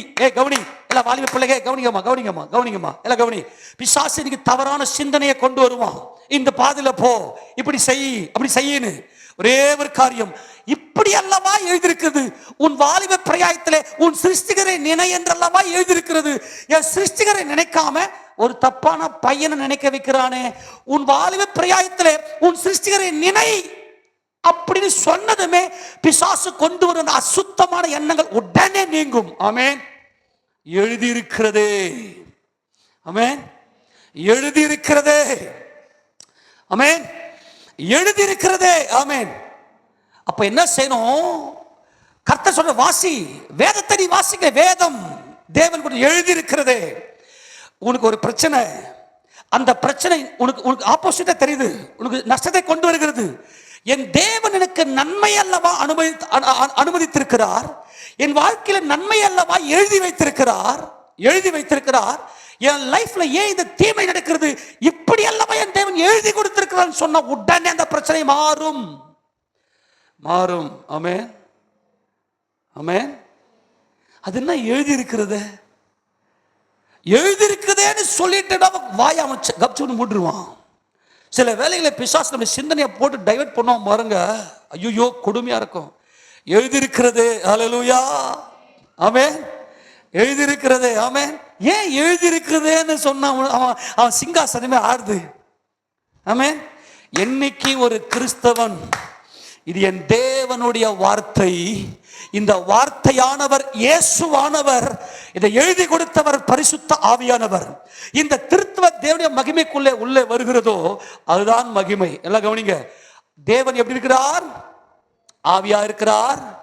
ஆவியா இருக்கிற தேவனுக்கு யார் தேவை? பிள்ளைகள் தேவை. பிள்ளைகள் எப்படி இருக்கிறாங்க? மாம்சமா இருக்கிறார்கள். மாம்சமா இருக்கிற நான், இது எழுதி இருக்கிறதே, என் தேவன் எழுதி கொடுத்தாரு. இந்த வேத வசனம் அப்படியே என் சிந்தனைக்குள்ள வந்துருச்சுன்னு வச்சுக்கோங்க. எழுதி இருக்கிற இந்த வேத வசனத்தை வச்சு அவன் தலையை அடிச்சு உடைச்சு நம்ம மேற்கொண்டு வந்துடலாம். அப்படி என்ன எழுதி இருக்கிறது? கர்த்தராகிய இயேசு கிறிஸ்து கல்வாரி சிலுவையில் அவர் தொங்கிக் கொண்டிருந்த வேளையில் பிலாத்து நசரேயனாகிய இயேசு யூதருடைய ராஜா என்று எழுதி மேல் விலாசத்தை அங்கே போட்டார். ஆனால் யூதர்கள் எல்லாரும் போய் பிலாத்துவை நோக்கி, இவர் யூதருடைய ராஜா என்று எழுத வேண்டாம், தாம் யூதருடைய ராஜா என்று சொன்னதாக எழுதும் அப்படின்னு அந்த போர்டை மாத்துங்க அப்படின்னா பிலாத்து சொன்னார், எழுதினதே. ஹல்லேலூயா சொல்லுமா. எழுதினதே. ஆமெனா. நீ தேவனுடைய பிள்ளையாய் இல்லாதபடிக்கு, நீ தேவனுடைய பிள்ளையா இருக்க கூடாதபடிக்கு சத்துருவும் மாம்ச எண்ணங்களை தூண்டி விட்டுக்கிட்டே இருப்பான். ஆனால் எழுதினதே, எழுதி இருக்கிற இந்த சத்தியம், எழுதி இருக்கிற இந்த சத்தியம் எழுதினதே. என்ன எழுதினது? நசரேயனாகிய இயேசு இந்த யூதனுடைய ராஜா, என் தேவன் ஆவியா இருக்கிறார், நான் மாம்சத்தில் இருக்கிறேன், இந்த மாம்சத்தை சிலுவையில் ஆணி அடித்து கொன்றார். நசரேயனாகிய இயேசு யூதருடைய ராஜா. இந்த வேதம் முழுக்க என்ன? நசரேயனாகிய இயேசு யூதருடைய ராஜா, என் மாம்சத்தை சிலுவையில் அடைத்த மகிமை, என் இயேசு கிறிஸ்து சிலுவையில் மாம்சத்தை கொன்ற மகிமை, என் இயேசுடைய ஜெயம். நான் எப்படி ஜெயத்தை பெறுவேன்? எழுதினதே. எழுதினதுன்னு சொன்னவன் தலை நசுங்கும். கையை தட்டுங்கயா. ஹல்லேலூயா. நசரேயனாகிய இயேசு யூதருடைய ராஜா, எழுதினது அப்படின்னாவே அவன் சிங்காசனமே ஆடி. ஏன்னா அவன் பொய்க்கு பிதா, சர்வத்தையும் படைத்த சர்வ வல்லமையுள்ள பிதாவை அவன் ஏற்றுக்கொள்ள முடியவில்லை. ஆனால் என் அப்பா என்னை மீட்கிறதுக்காக, என் அப்பா என் மூத்த சகோதரனை, நாங்கள் யூதா சொல்லுவாரு, நாங்கள் 12 பேர் ஒரு தகப்பனுடைய பிள்ளைகள். கையை தட்டுவோமா? நாங்கள் 12 பேர் சபையே, நாங்கள் எல்லாம் சகோதர சகோதரிகள். இந்த சகோதரனை மீட்கிறதுக்காக எங்க அப்பா என்னை மறுரூபப்படுத்தி என்னை மகிமையிலே பார்ப்பதற்காக ஆவியா இருக்கிற என் தகப்பன் தம்முடைய ஒரே பேரான மூத்த குமாரனை சிலுவையில் ஆணி அடித்தார். யெஷுவா ஹா நஸ்ரி பா மெலெக் யா ஹா ஹெகுதீம். ஆமென். யோத் ஹே வவ் ஹே கர்த்தர், கர்த்தராகிய இயேசு கிறிஸ்து நசரேனாகிய, நல்லா கவனிங்க, யெஷுவா, யெஷுவா யோத் ஹா நஸ்ரி வ மெலெக் ஹா ஹெகுதீர், யூதருடைய ராஜா, யூதா சகோதரரால் புகழப்படுபவன். இந்த வேத வசனத்தை மட்டும் நீ வாசிச்சிருய, நீ காலையில நிப்பான், இந்த பொல்லாங்க உன் வீட்டுக்கு முன்னாடி நின்று இருப்பான், காலையில வந்ததுமே சக்கன மைண்டை பிடிப்பான். நீ வெளியே வரும்போது, ஏமா கவனிங்க, நீங்க வெளியே வரும்போது, காலையில எழுந்து வெளியே வரும்போது இந்த வேத வசனத்தை வாசிச்சுட்டு, எழுதி இருக்கிற இந்த வேத வசனத்தை அப்படியே அந்த வார்த்தையை பார்த்துட்டு வரட்டுமே, அவன் தலதெறிக்க ஓடுவான். நாய் ஓடும் பத்தியா, கல்ல கண்டா நாயை காணோம். இந்த கல் ஜீவனுள்ள மூளைக்கல், மனுஷன் ஆகாதென்று தள்ளப்பட்ட கல் தலைக்கு மூளைக்கல் ஆயிற்று, அது கர்த்தராயிற்று. இந்த கல் என் யூதா, என் யூதா கோத்திரத்து சிங்கம் நசரேனாகிய இயேசு எழுதியிருக்கிறது. என்ன எழுதியிருக்கிறது? ஆணி யோத் ஹே வவ் ஹே. ஹல்லேலூயா, ஆமென். எத்தனை பேர் கையில் பைபிள் இருக்கு? சும்மா கையில் வச்சு சுத்தக்கூடாது. அவன் உட்காந்து வாசித்து பாரு. புரிஞ்சு போச்சா? டைம் ஆயிடுச்சு. ஒரு ஒரு டைமென்ஷன் தான் பார்த்தோம், சரி டைம் போயிடுது. எப்படி நான் முடிக்க போறேன்னு தெரியலையே. கர்த்தருடைய பரிசுத்த நாம் மகிமைப்படுவதாக. எழுதினது எழுதினது, ஆமெனா, எழுதினது உலக தோற்றத்துக்கு முன்பதாகவே அடிக்கப்பட்டது, அடிக்கப்பட்டதே எனக்காக, ஆமெனா, என்னை மீட்கிறதுக்காக, ஆவியாயிருக்கிற என் தகப்பன் இடத்துல என்னை கொண்டு போய் சேர்க்கிறதுக்காக, நமக்கு எதிரடையாகவும் கட்டளை நமக்கு விரோதமாக வருத கையெழுத்தை குலைத்து அதை நடிக்காதபடிக்கு எடுத்து சிலுவையின் மேல் ஆணி அடித்து துரைத்தனங்களையும் அதிகாரங்களையும் உரிந்து கொண்டு வெளியரங்கமான கோலமாக்கி அவைகளின் மேல் சிலுவையிலே வெற்றி சிறந்தார். எழுதினது எழுதினது. நசரேனாகிய இயேசு கிறிஸ்து இந்த யூதனுடைய ராஜா, இந்த யூதன் ஆவியாயிருக்கிற என் பிதாவை விசுவாசிக்கிறவன், அவர் என் தகப்பன். ஏனென்றால் இயேசு கிறிஸ்து என் ஜீவன், அவர் என் மூத்த சகோதரன். எழுதினது எழுதினது. இன்னைக்கு நிறைய கிறிஸ்தவர்கள்லாம் கவிழ்ந்து போறதுக்கு காரணமே என்னன்னா, எழுதப்பட்ட இந்த வேதத்தை வாசிக்காமல் இருப்பது. வாசிக்கிறவன் சிந்திக்க கடவன். ஆமென், ஆமென், ஆமென், ஆமென், ஆமென். யூதா, நீ சகோதரரால் புகழப்படுபவன். யூதா, நீ சகோதரரால் புகழப்படு. கடகடன்னு வசந்த வாசிக்கலாமா? எடுத்து வாசிக்க போகலாம். யோவான் சுவிசேஷ புத்தகத்தில் எழுதினது எழுதினது. இதை பார்த்துட்டு யூதர்கள்லாம் கை தட்ட போறீங்க. ஆமேனா, ஆமேனா. எந்த வசனம்? 19 திருப்பிங்க. 19 அதிகாரம் 19 வாசிக்க பார்க்கலாம். பிலாத்து ஒரு மேல் விலாசத்தை எழுதி சிலுவையின் மேல் போடுவித்தான். அதில் நசரேனாகிய இயேசு யூதருடைய ராஜா என்று எழுதியிருந்தது. இயேசு சிலுவையில் அறையப்பட்ட இடம் நகரத்துக்கு சமீபமா இருந்தபடினால் யூதரில் அநேகர் மேல் விலாசத்தை வாசித்தார்கள். மேல் விலாசத்தை வாசித்தார்கள். இயேசு ராஜாவுடைய பரிசுத்த நாமம் என்றென்றைக்கு மகிமைப்படுவதாக. மேல் விலாசத்தை வாசித்தார்கள். நசரேனாகிய இயேசு இந்த யூதனுடைய ராஜாவர். ஆமென். எழுதியிருக்கிறதை வாசித்தாலே, நீ வாசித்தாலே உனக்கு சத்துரு முன்னாடி பேய கண்டுலாம் பயப்படவே கூடாது. உனக்கு என்ன சோதனை வந்தாலும் பயப்படவே கூடாது. மேல் விலாசத்தை கண்டு வாசித்தார்கள். அது எபிரேயு, கிரேக்கு, லத்தீன் பாஷைகளில் எழுதியிருந்தது. அப்போது யூதருடைய பிரதான ஆசாரியர் பிலாத்துவை நோக்கி, யூதருடைய ராஜா என்று நீர் எழுதாமல் தான் யூதருடைய ராஜா என்று அவன் சொன்னதாக எழுதும் என்றார்கள். பிலாத்து பிரதித்திரமாக, நான் எழுதினது உலக தோற்றத்துக்கு முன்பதாக என்னை மீட்கிறதுக்காக அடிக்கப்பட்ட தேவ ஆட்டுக்குட்டி இந்த நசரேனாகிய இயேசு. என் தேவன் ஆவியாயிருக்கிறார், என் தகப்பன் ஆவியாயிருக்கிறார். ஒருவன் ஜலத்தினாலும் ஆவியினாலும் பிறவாவிட்டால் அவன் பரலோக ராஜ்யத்தில் பிரவேசிக்க மாட்டான். ஹல்லேலூயா.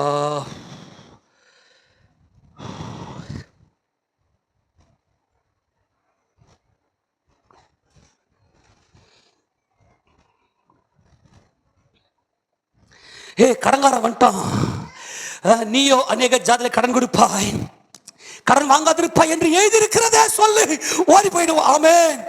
வாசிக்கிறியா? ஆமெனா. யூதருடைய ராஜா.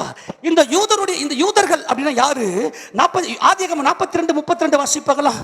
ஆதியாகமம் 42:32. வேகம் வேகம் வேகம் வாசி வாசி வாசி வாசி. நாங்கள் 12 சகோதரர், ஒரு தகப்பன் புத்திரர். கையை தட்டி நானும் இயேசு ராஜாவும்.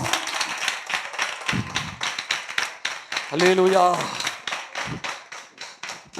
நாங்கள் 12 சகோதரர், ஒரு தகப்பன் புத்திரர்.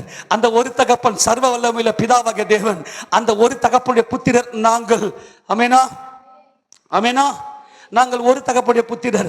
அந்த அவர் சகோதரர்களை மீட்கிறதா அவர் சிலுவையில் மாம்சத்தை ஆணி அடித்து கொன்றார். மாம்சத்துல பயத்தை கொடுப்பான். அப்ப பைபிளை வாசிக்கிறவங்க பிசாசத்தோட அவன் சாப்டர் க்ளோஸ். ஆமெனா, ஆமெனா. பிசாசு சாப்டர் யார் முடிச்சது? இயேசு கிறிஸ்து நாமத்துல பிசாசு சோதனை எல்லாம் கொடுக்கவே. ஆமெனா. கவனிக்கலாப்பா. அசுத்த சிந்தனை, செல்போனை பாரு, இன்ஸ்டாகிராம் பாரு, ஃபேஸ்புக்கை பாரு, வாட்ஸ்அப்பை பாரு, ஷார்ட்ஸை தள்ளிக்கினே அப்படின்னு சொல்லினே இருப்பான். எழுதி இருக்கிறதேன்னு சொன்னாவே அந்த சிந்தை உடனே மாறும். ஆமென். அவனை ஜெயிச்சிடலாம். ஆக வாசிக்கிற இவர்களுக்கு அப்படியே என்ன பண்ணா மைண்ட்ல ஓடிக்கினே இருக்கும் இல்லையா? மைண்ட்ல ஓடிக்கினே இருக்கும். அந்த வாசித்தது அப்படியே மைண்ட்ல இருக்கும். ஆக இது ஃபர்ஸ்ட் பரிமாணம். நான் இது போதும், இதோட போதும். நமக்கு ஃபுல்லாக பார்த்தோன்னா நமக்கு ரொம்ப லேட் ஆகும். ரெண்டாவது என்ன நடக்கும் அப்படின்னா, வேதத்தை இந்த வேதத்தை அப்படியே தியானிச்சு அப்படி இந்த மைண்டில் இது பண்ண உடனே என்ன ஆகும்னாக்கா, இந்த வசனம் அதனுடைய ஜீவனுள்ள தன்மையை, அதனுடைய உயிருள்ள தன்மையை, அந்த ஜீவனை அப்படியே நம்ம அப்படியே உள்ள அப்படியே அக்செப்ட் பண்ணும்போது, தியானித்தல அக்செப்ட் பண்ணும்போது, அங்கீகரிக்கும் போது அப்படியே சக்குன்னு இருதயத்தில் போயிடும். ஃபர்ஸ்ட் வாசிப்பாங்க. ரெண்டாவது என்ன நடக்கும்னா, பைபிள் முழுக்க அப்படியே மெமரி இருதயத்தில் பதிஞ்சிடும். ரெண்டாவது ஸ்டெப்பு இருதயத்தில் பதிஞ்சிடும். ரெண்டாவது பரிமாணம் பைபிள் அப்படியே மனசுல பதிஞ்சிடும். நல்லா கவனிங்க. இந்த டிஃபரெண்ட்டை புரிஞ்சுக்கணும். ஃபர்ஸ்ட் வாசிக்கிறோம், வாசித்ததுமே வசனம் இப்படி இருக்குது அப்படின்னு மைண்ட்ல ஓடிக்கிற சிந்தனை இருக்கும். ஃபர்ஸ்ட் சிந்தனை இருக்கும். ரெண்டாவது என்ன செய்யும் அப்படின்னா, இந்த வார்த்தையை நமக்கு தேவன் கொடுத்த சுயாதீன சித்தத்தில் அப்படியே அங்கீகரிக்கும் போது என்னது தீர்மானிக்கும் போது, இந்த வசனத்தை இது எனக்கு, இது என் லைஃப் அப்படின்னு தீர்மானிக்கும் போது இருதயத்தில் போய் உட்காருது. வசனம் எங்க போயிருது?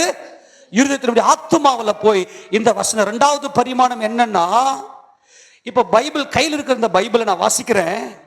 வாசித்த போது எப்படிப்பட்ட மகிமையான வார்த்தைகளை என் தேவன் எனக்கு கொடுத்திருக்கிறார் அப்படின்னு சொல்லி என்னுடைய தீர்மானத்தில் என்னுடைய அகமகிழும் போது, இந்த சக்தி, இந்த ஜெயமுள்ள வார்த்தைகளை நான் அப்படியே வாசிக்கும் போது, அகமகிழும் போது, என் இருதயத்தில் இந்த வேத வசனம் போய் அப்படியே உள்ள உட்காருது. அத்தனை வசனங்களும் அப்படியே இருதயத்தில் அப்படியே உயிர்ல அப்படியே கலக்கும். ரெண்டாவது ஸ்டெப் பார்த்தோம்னா உயிர்ல கலக்கும். இந்த வேதம் என்ன பண்ண இருதயத்தில் அப்படியே பதியும். எடுத்து வாசிக்க பார்க்கலாம். உபாகமம் 6:6 வாசிக்கல. ரெண்டாவது ஸ்டெப் வேகமா எடுத்து வாசிக்க பார்க்கலாம். உபாகமம் 6:6. இன்று நான் உனக்கு கட்டளையிடுகிற இந்த வார்த்தைகள் உன் இருதயத்தில் இருக்க கடவது. எங்க இருக்கணும்? எல்லாம் சொல்லு, எங்க இருக்கணும்? அப்படியே மனப்பாடமா வசனத்தை அப்படியே சொல்லுவாங்க. எந்தெந்த இடத்துல எந்தெந்த வாக்குதத்தம் தான் நமக்கு ஜீவன். ஆமேனா? நல்லா புரிஞ்சுக்கணும். வாக்குதத்தங்கள் தான் நமக்கு ஜீவன். கமாண்ட், கட்டளை இருக்க, அந்த கட்டளை ஒண்ணு கூட நம்மளால கடைபிடிக்க முடியாது. கடைபிடிக்க முடியாத உங்களுடைய பலவீனங்களை கர்த்தராகிய இயேசு கிறிஸ்து வந்து நம்முடைய பலவீனங்களை சுமந்து தீர்த்து விட்டு அந்த வாக்குதத்தங்களை எல்லாம் சுதந்திரத்துக் கொள்ளும்படியாய் அந்த கட்டளைகளை கீழ்ப்படியும்படியான பலனை அவர் நமக்கு கொடுக்கிறார். அப்ப வாக்குதத்தம் தான் நமக்கு பலன். ரெண்டாவது இது என்ன பண்ணும்னாக்கா, ரெண்டாவது ஸ்டெப் என்ன நடக்கும் அப்படின்னா, கர்த்தருடைய வார்த்தைகள் எல்லாம் அப்படியே நம்முடைய இருதயத்தில் போய் அப்படியே பதியும். ஆமென் சொல்லுங்க பார்க்கலாம். சங்கீதம் 37வது சங்கீதத்தில் 29, 31 வாசிங்க பார்க்கலாம். 37ஆம் சங்கீதம் 29 இருந்து வாசிங்க பார்க்கலாம். நீதிமான் பூமியை சுதந்தரித்துக் கொண்டு நீதிமான் பூமியை சுதந்தரித்துக் கொண்டு என்றைக்கும் அதிலே வாசமாய் இருப்பார்கள். நல்லா கவனிங்க.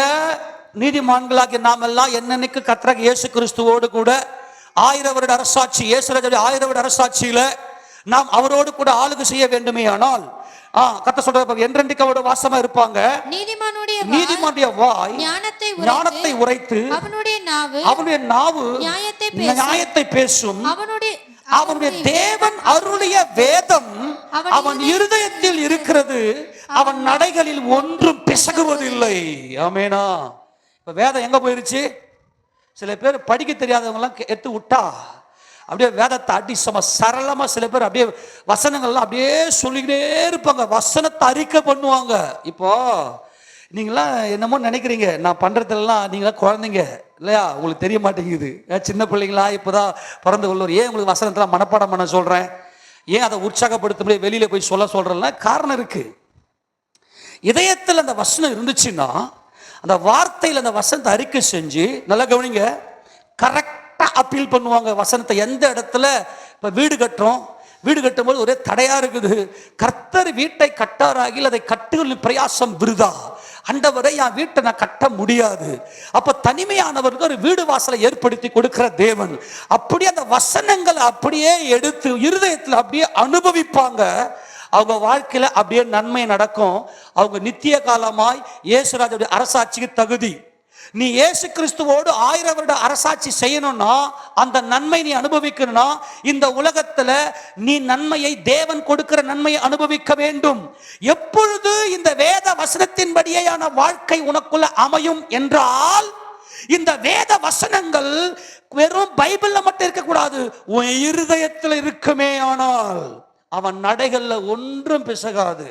ஷார்ப்பா எடுத்து எந்த இடத்துல எங்க வச்சு அப்பீல் பண்ணுமோ கரெக்டா வசனத்தை வச்சு அப்பீல் பண்ணி அதை ஜெயம் எடுத்து வாழ்வான். இப்ப பிசாசு எப்ப போயிட்டான், இப்ப சும்மா எப்ப பார்த்தாலும் பிசாசு இல்ல பிசாசு சும்மாகிறவனை கூப்பிட்டு என்னங்க சிஸ்டர் பிரச்சனை இல்லைங்க பிரதர், இந்த பிசாசுக்கு ஒரே போராட்டம். இது எங்க இருக்குதுன்னா இன்னும் ஃபர்ஸ்ட் முதல் டைமென்ஷனுக்கே வரல. நீ எழுதி இருக்கிற வசனத்தை வாசித்தாலே கள்ள கண்டா ஓடி போயிடும். சும்மா அவனெல்லாம் கூட்டு வெளிக்கிறது உன் கொழுப்பு. இது நீ அனுபவிக்கிற எல்லா பிரச்சனைக்கும் நீ தான் காரணம். இரண்டாவது ஸ்டெப்ல கர்த்தர் சொல்றாரு, கர்த்தர் அருளிய வேதம் இருதயத்தில் இருக்கிறது. ஆமென். உபாகம புத்தகம் 30ஆம் அதிகாரத்துல இந்த வசனத்தின்படி நடப்பதற்கு அது வானத்திலே இல்ல, 7 கடலை தாண்டி இல்லடா, அது உன் இருதயத்தில் இருக்குதுடா. ஆமென். எடுத்து வாசி அந்த வசனம் 30வது அதிகாரத்துல, உபாகம புத்தகம் 30வது அதிகாரத்துல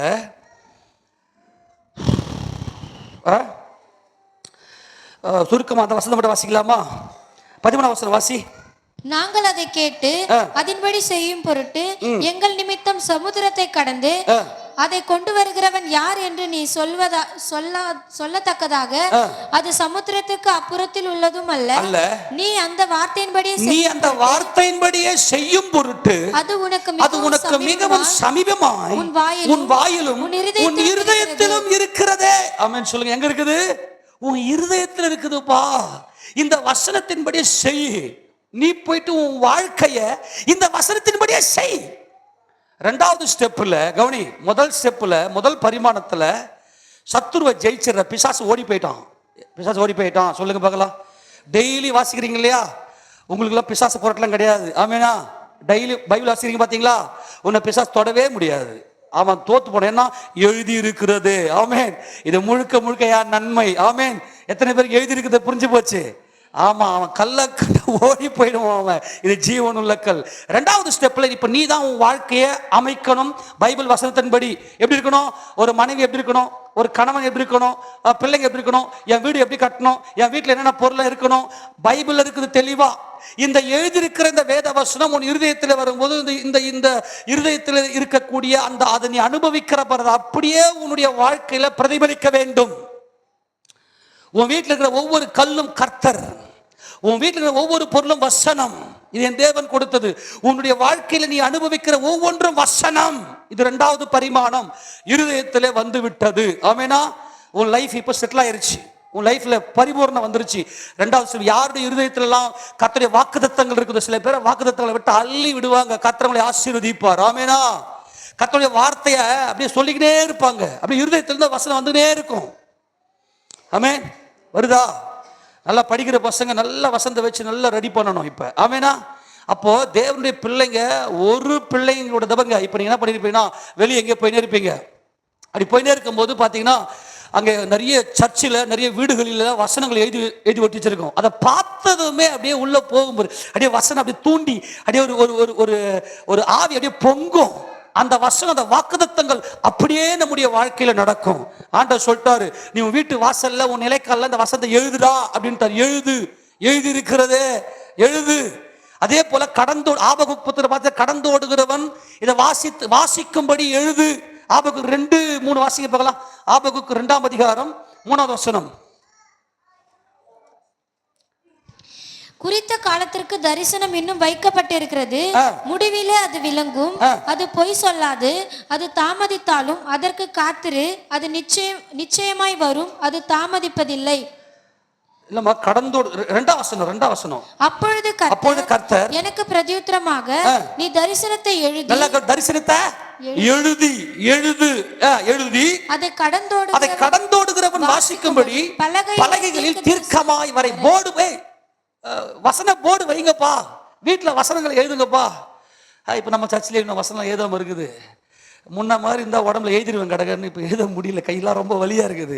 இப்போ என்ன வசனம் ஓட்டணும், ஏன்னா முன்னாடி இந்த வசனத்தெல்லாம் இப்போ நம்ம ஒயிட் வாஷ் பண்ணும்போது அடியே போயிடுச்சு, ஆனால் தெரிந்து கொஞ்சம் கொஞ்சம் அதை எழுதுன கத்திர சித்தமானா. அப்போது வீட்டில் வசனங்களை எழுதுங்க. உங்கள் வீடு மெயின்லலாம் இருந்துச்சுன்னா 4 பேர் பார்க்குற மாதிரி அதை எழுதுங்க, வரைங்க. அதை பார்க்குறவங்க இருதயத்தில் அப்படியே போய் ஒரு ஒரு களிப்பை கொடுக்கும். இப்போ நம்ம முதல்ல வேதத்தை வாசித்ததுமே அதை சிந்திக்கிறோம், அந்த வார்த்தையுடைய வல்லமை அப்படி எப்படிப்பட்ட வல்லமையா இருக்குது அப்படின்னு சொல்லி அதை வாசித்த உடனே சிந்தையில் அப்படியே நடமாடும். 2வது, அது எனக்கானதுன்னு அப்படி அங்கீகரிக்கும் போது நம்முடைய இருதயத்தில் போய் அப்படியே பதிகிறது. பதிந்த அந்த எத்தனை வாக்குத்தத்தங்கள், எத்தனை வசனங்கள் உன் இருதயத்தில் பதிந்திருக்குதோ அதே போல உன் வாழ்க்கை பக்காவா தேவன் அமைச்சிருவார். ஏன்னா அவரை விசுவாசிகளுக்கு இந்த வார்த்தை நன்மை செய்யும். ஆமேனா. இது 2வது பரிமாணம். நான் சொல்றதெல்லாம் ஒவ்வொன்றுத்துக்கும் ஸ்பிரிட், நம்முடைய ஆவியில நடக்கிற வேலைகள். இது நம்முடைய ஆவியில நடக்கிற வேலைகள். அப்ப நல்லா வாசிக்க இது இந்த நான் சொல்ற இந்த பரிமாணங்கள், இந்த 4 பரிமாணங்களும் கண்டினியூஸா ஒரே சைக்கிள் நடந்து கொண்டே இருக்கும். இது ஏதோ சும்மா ஒரு ஸ்டெப்ல நடக்கிறது இல்ல. இது என்ன பண்ணா, வேதத்தை வாசிக்கிறோம், வாசித்தது இருதயத்தில் பதிகிறது. இருதயத்தில் பதிகிற இந்த வேத வசனம் அடுத்தது இன்னொரு வசனத்தை வாசிக்கலாம் பாருங்க. உபாகமம் 11:19 வாசிக்கலாம். உபாகமம் 11:19. ஏன்னா தோராதான் நமக்கு எல்லாமே. நீங்கள் என் வார்த்தைகளை உங்கள் இருதயத்திலும் உங்கள் ஆத்துமாவிலும் பதித்து. எங்க பதிக்கணுமா? இருதயத்திலும். சொல்லுங்க, இருதயத்திலும் ஆத்துமாவிலும் பதித்து. ஆமேனா. எங்க பதிக்கணும் சொல்லுங்க, வாசி. எங்க பதிக்கணும்? இருதயத்திலும் ஆத்துமாவிலும் பதித்து. ஆமேனா. அப்ப ஆத்துமாவுல உன் இருதயத்துல இந்த வசனத்தை நீ நல்லா பதிச்சதும், இந்த வாக்குத்தத்தங்கள் எல்லாம் நீ தியானிக்க தியானிக்க தியானிக்க அந்த வசனம் தான் உன் நன்மை. சொல்லுங்க, அந்த வசனம் தான் உன்னுடைய நன்மை. ஆமென் சொல்லுங்க. சரி, கர்த்தருடைய பரிசுத்த மகிமைப்படுது. ஆமென் சொல்லுங்க. இப்ப 3வது பரிமாணம் என்ன அப்படின்னா, 3வது பரிமாணம் என்னன்னா, இப்பதான் தியானம். கர்த்தருடைய வசனத்தை என்ன பண்ணுவாங்க? தியானிப்பாங்க. தியானம். இந்த தியானத்தினுடைய ஒரு முழு பரிமாணம் என்ன அப்படின்னா, நீ வசனத்தை தியானிக்கும் போது என்ன நடக்கும்? முதல்ல வசனத்தை வாசிக்கிற, 2வது அந்த வசனம் இருதயத்தில் பதிகிறது, 3வது இந்த இருதயத்தில் அந்த வசனம் பதிஞ்சிச்சுன்னா இந்த வசனத்தை தியானிக்க வைப்பார் ஆவியானவர். பரிசுத்த ஆவியானவர் இந்த வசனத்தை என்ன பண்ணுவார்? தியானிக்க வைப்பார். யார் இந்த கர்த்தருடைய வசனத்தை தியானிக்கிறாங்களோ இவங்க தான் என்ன செய்யறாங்கன்னா, தேவனுடைய ராஜ்யத்துக்குள்ள பிரவேசிக்கிறாங்க. எல்லாரும் கிடையாது. இதுக்கு பரிசுத்த ஆவியானவர் முழுக்க நமக்குள்ளே வந்து கர்த்தருடைய வசனத்தை ஒன்றோடு ஒன்று ஜோடி சேர்த்து இந்த வசனத்துக்கு லிங்க், அந்த வசனத்துக்கு லிங்க் கொடுத்து அப்படியே தியானிக்க வைப்பார். ஏன்னா ஒவ்வொரு வசனமும் இன்னொரு வசனத்தோடு கூட தொடர்புடையதாக, ஜீவனுடையதாக இருக்கிறது. 3வது பரிமாணம், இதுதான் பயங்கர இம்பார்ட்டன்ட். இந்த ஸ்டெப்ல இருக்கிறவங்க தான் நித்திய ஜீவனுக்குள்ளே பிரவேசிக்கிறார்கள்.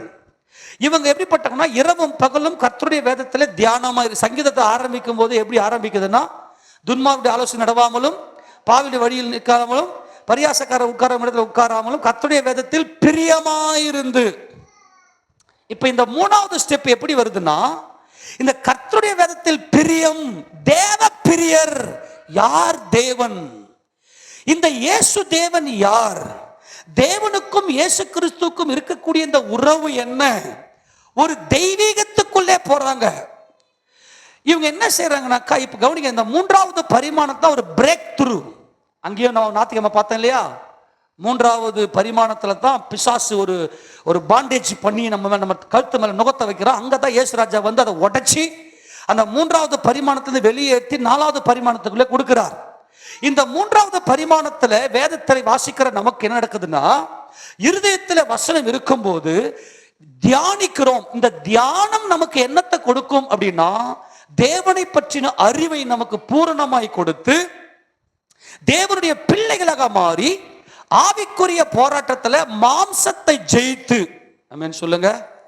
முதல்ல பிசாசை ஜெயிக்கிறோம், ரெண்டாவது உலகத்தை ஜெயிக்கிறோம், மூன்றாவது மாம்சத்தை ஜெயிக்கிறோம். முதல்ல பிசாசு, ஆமெனா, வாசிக்கும் போது என்ன ஆகுது? எழுதி இருக்கிறதை வாசிக்கும் போது பிசாசை ஜெயிக்கிறோம். ரெண்டாவது உலகத்தை ஜெயிக்கிறோம். உலகத்தில் நம்ம வாழக்கூடாதபடிக்கு இருக்கக்கூடிய நம்முடைய அடிப்படையான ஒரு வீடு, நமக்கு ஒரு நல்ல ஒரு வீடு இருக்கணும், தேவன் நமக்கு அதை கொடுக்கிறார், வாழத்தேன வசதிகளை கொடுக்கிறார். இதெல்லாம் இல்லாத போது இருதயத்தில் இந்த வசனம் இருக்கும் போது அந்த வசனத்தின்படியே வாழ்க்கை உலகத்தை ஜெயிக்கிறோம். மூன்றாவது மாம்சம். மாம்சம் தான் பிரச்சனை. தேவன் ஆவியா இருக்கிற மாம்சம், அந்த மாம்சம் தான் நமக்கு பயங்கரமா போராட்டத்தை கொடுக்கும். இந்த மூன்றாவது என்ன நடக்குதுன்னா, வசனத்தை தியானிக்கும் போது தான் என்ன நான் வெறுத்து, என் அசைவை நான் மறந்து தேவனுடைய அந்த ஜீவனுடைய பிள்ளையாக நான் மாறுகிற ஒரு ஒரு பயங்கரமான பரிமாணம் தான் தியானிக்கிற பரிமாணம். இப்ப ஆவியானவர் என்ன செய்வார்னா, வசனங்களை ஒன்று கூட்டுவார். கடகடன்னு ஒரு சில வசனங்களை உங்களுக்கு காட்டுறேன், வேகமா எடுத்து வாசிங்க. சங்கீதம் 1-2 வாசிங்க போகலாம், டைம் இல்ல, வேகமா வாசிங்க. கர்த்தருடைய வேதத்தில் பிரியமாயிரு. கர்த்தருடைய வேதத்தில் பிரியம். அங்க பாரு, கர்த்தருடைய வேதம். இது யாருடைய வேதம்? என் கர்த்தர், என் ஆண்டவராக இயேசு கிறிஸ்து எப்படிப்பட்டவர், தேவனுக்கும் அவருக்கும் மிக உறவு என்ன, ஒன்றான மெய்தேவனாகிய உம்மையும் நீர் அனுப்பினவராக இயேசு கிறிஸ்துவும் அறிவதே நித்திய ஜீவன். அறிவதே சொல்லுங்க, அறிவதே, தியானிப்பதே, தியானம். வாசியதே. இரவும் பகலும் அவருடைய வேதத்தில் தியானமாயிருக்கிற மனுஷன் பாக்கியவான். இது என்னதுங்க? இரவும் பகல். நைட்ல உங்களுக்கு தூக்கம் வராது. இயேசு யார்? இயேசு கிறிஸ்து யார்? தேவன் யார்? தேவன் எப்படிப்பட்டவர்? இயேசு கிறிஸ்துக்கும் தேவனுக்கும் இருக்கக்கூடிய உறவு என்ன? இவர் ஏன் அடிக்கப்பட வேண்டும்? இவர் ஏன் இப்படி எனக்காக ஜீவனை கொடுக்க வேண்டும் என்கின்ற தியானம் நமக்குள்ள இருக்கும். இரவும் பகலும் அங்க தூக்கமே இருக்காது. அங்க வாசிங்க பார்க்கலாம், சங்கீதம் 63:6 வாசிங்க பார்க்கலாம். சங்கீதம் 63:6. இது பயங்கர முக்கியமான ஸ்டேஜ். கொஞ்சம் நேரம் கூட எடுத்துங்க, பரவாயில்ல, எடுத்து வாசிங்க பார்க்கலாம். என் படுக்கையின் மேல் நான் உம்மை நினைக்கும் போது, என் படுக்கையின் மேல் நான் உம்மை நினைக்கும் போது ராஜாமங்களில் உம்மை தியானிக்கிறேன். பகல்ல இருக்கும் போது நம்ம மூச்சின்னு இருக்கிறோம், ஒருத்தரோட பேசிக்கிட்டு இருப்போம், ஆனா இருதயம் தியானிச்சுக்கினே இருக்கும். இருதயத்திலிருந்து அப்படியே சிந்தனைக்குள்ள வந்து இந்த வசனங்களை ஒன்றோடு ஒன்று அப்படியே தியானம் பண்ணினே இருப்போம். நைட்ல தூக்கம் வராது. ராஜாமங்களில அவரை நான் என் படுக்கையில அவரை நினைச்சு, அவர் நினைப்பாகவே இருந்து கர்த்தருடைய வார்த்தைகளை நினைத்து அப்படியே தியானித்து கொண்டே இருக்கிற ஒரு அனுபவம் தான் இந்த ஒரு மகிமையான அனுபவம். இதை நம்ம வாசிக்கும் போது, இதை தியானிக்கும் போது நம்முடைய இருதயத்தில் ஒரு அனல் மூலம். அப்படியே வாசிக்க போகலாம். 19ஆம் சங்கீதம் 14வது வசனத்தை வாசிக்க போகலாம். 19:14. என் கண்மலையும் என் மீட்பருமாகிய கர்த்தாவே, என் வாயின் வார்த்தைகளும் என் இருதயத்தின் தியானமும் உம்முடைய சமூகத்தில் பிரீதியாய் இருப்பதாக. முதல்ல நம்ம வாசிக்கிறோம், சிந்தனையில தீர்மானம் பண்றோம். ஓகே, இது எவ்வளவு சத்தியம் சொல்லி பிசாசு ஓடி போயிடுறோம், பிசாசு ஜெயிச்சிடறோம். அது இருதயத்துக்குள்ள போகிறது. இருதயத்துக்குள்ள இருக்கிற இந்த வசனத்தை மறுபடியும் நம்முடைய நினைவுல கொண்டு வந்து, நினைவுகள்ல கொண்டு வந்து, நினைவுகள் உங்கள் நினைவுகள் என் நினைவுகள் அல்லன்றாரே. இதுதான் சொல்றாரு, இரவும் பகலும் இந்த கர்த்தருடைய வேதத்தில் தியானம் இருக்கும் போது என் இருதயத்தினுடைய நினைவுகள் தியானம், என் இருதயத்தின் தியானமும் உமது சமூகத்தில் எப்படி இருப்பதாக, பிரீதியா இருப்பதாக. இந்த சத்தியங்களை நம்ம தியானிக்கும் போது நம்முடைய இருதயத்துக்குள்ள ஒரு மாபெரும் ஒரு அனல், ஒரு அக்கினி, நித்திய ஜீவனை குறித்த ஒரு உறுதித்தன்மை. நித்திய ஜீவனை குறித்த ஒரு உறுதித்தன்மை எல்லாம் இந்த தியானிக்கிறதில் தான் வருகிறது. அந்த தியானத்தினுடைய முடிவு என்ன, தியானத்தினுடைய பொருள் என்னன்னா கிறிஸ்து, இயேசு, இயேசு தேவன், இயேசு ராஜாதி ராஜா, இயேசு தேவன். அவ்வளவுதாங்க ஒரே கான்செப்ட். இயேசு இந்த கான்செப்ட்ல பார்த்தீங்கன்னாக்கா நல்ல ஒரு தெளிவு நமக்கு உண்டாகும். இந்த கிறிஸ்துவுக்கும் தேவனுக்கும் இருக்கக்கூடிய இந்த உறவு என்ன அப்படின்ற கான்செப்ட் என்ன, ஒரு ஸ்டெப்லையும் இன்னொரு பரிமாணம் பேலன்ஸ் செய்யும். இதெல்லாம் ஒரு பயங்கரமான டைமென்ஷன். இதை இன்னர் டைமென்ஷன்ல வச்சு நீங்க பார்த்தீங்கன்னா நீங்க எல்லாம் உணர்வீங்க. சரி, இந்த கர்த்தருடைய வசனத்தை தியானமா இருக்கும்போது நமக்கு என்ன கிடைக்கும் அப்படின்னாக்கா, மாம்சத்தை நாம் ஜெயங்கொண்டு ஒரு தெய்வீகத்துக்குள்ள, தேவனுடைய பிரசன்னத்துக்குள்ள, தேவனுடைய வாக்குத்தத்தங்களை நித்திய ஜீவனுக்கு நம்ம என்ன பண்ணணும், சுதந்திரத்துக் கொள்ளக்கூடிய அந்த ஒரு அனுபவம் நமக்கு வருகிறது. ஆமேனா? இதாவது புரிஞ்சு போச்சா?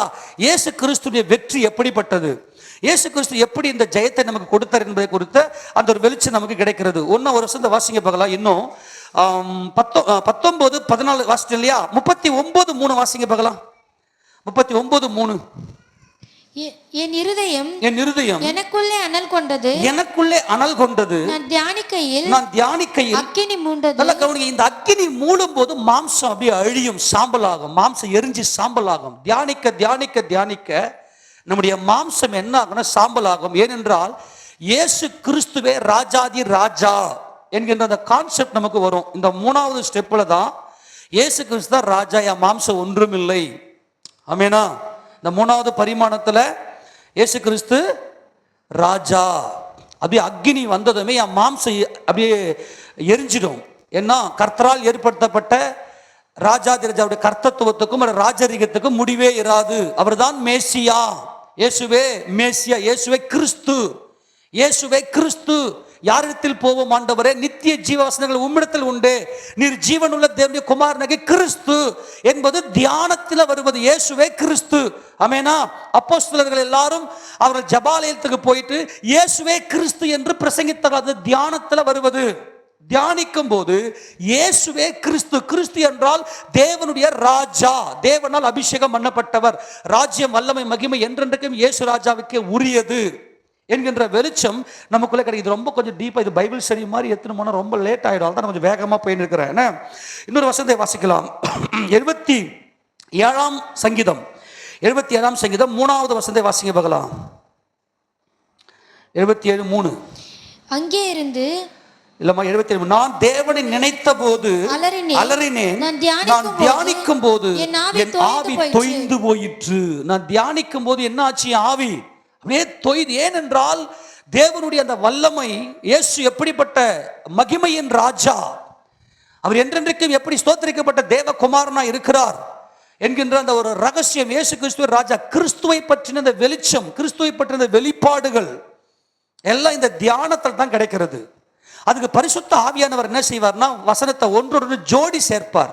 வசனங்களை சேர்த்து வச்சு தேவன் நமக்கு என்ன பண்ணுற ரகசியத்தை கொடுப்பார். அதுதான் ஏசாயா புத்தகத்துல 34:16 வாசிக்கும் போது, வாசிங்க பார்க்கலாம். கர்த்தருடைய புஸ்தகத்திலே தேடி வாசியுங்கள். இந்த தேடி வாசிக்கிறோம் இல்லையா, தியானிக்கிறோம் இல்லையா, ஒன்னோட ஒண்ணு அப்படியே கம்பைன் பண்ணி படிப்பு இல்லையா, இந்த தியானம். இதுல தான் இயேசுவே ராஜா, இயேசுவே கிறிஸ்து, இயேசு தேவனிடத்திலிருந்து வந்தவர், அவர்தான் தேவகுமாரன் என்கின்ற இந்த ரகசியம் எல்லாம் அப்பதான் வெளிப்படும். வேத ஆராய்ச்சி, இந்த வேத ஆராய்ச்சி பண்ணும்போது தான் நித்திய ஜீவன் உண்டாகிறது. வேத வாக்கியங்களை ஆராய்ந்து பாருங்கள், அவைகளால் உங்களுக்கு நித்திய ஜீவன் உண்டு என்று எண்ணுகிறீர்களே, என்னை குறித்து சாட்சி கொடுக்கிறவைகளும் அவைகளே. அப்ப நான் தான் கிறிஸ்து. இந்த ஆராய்ச்சி பண்ணும்போது இயேசுவே கிறிஸ்து என்பது விளங்கும். மாம்சத்தை நாம் ஜெயிக்கும் போது பிசாசு, உலகம், மாம்சத்தை ஜெயிக்கிறோம். ஆமேனா? 3வது பரிமாணத்துல நம்முடைய மாம்சத்தை ஜெயிக்கிறோம். ஆக இந்த வேதத்தை முழுக்க பார்க்கும்போது இயேசு கிறிஸ்து தேவனிடத்திலிருந்து வந்தவர் என்கின்ற ஒரு ஊர்ஜிதத்தை நம்முடைய இருதயத்துக்குள்ள தேவன் நமக்கு கொடுக்கிறார். ஆமேனா? புரிஞ்சு போச்சா? புரியுதா இல்லையா? ஆக இவங்க தான் என்ன பண்றாங்க, நித்திய ஜீவனுக்குள்ள போறாங்க. ஆனால் வேதத்தை தியானிக்காதவங்க மரணத்துக்குள்ள போறாங்க அப்படின்னு வசனம் இருக்கு. வேதத்தை தியானிக்காதவர்கள், மரித்தவர்களும் மௌனத்தில் இருக்கிறவர்களும் வேதத்தை தியானிக்க மாட்டாங்க, தியானிக்க முடியாது. அந்த வசனம் எங்க? அது ஏசாயா 38:18 வாசிங்க பார்க்கலாம். ஏசாயா 38:18.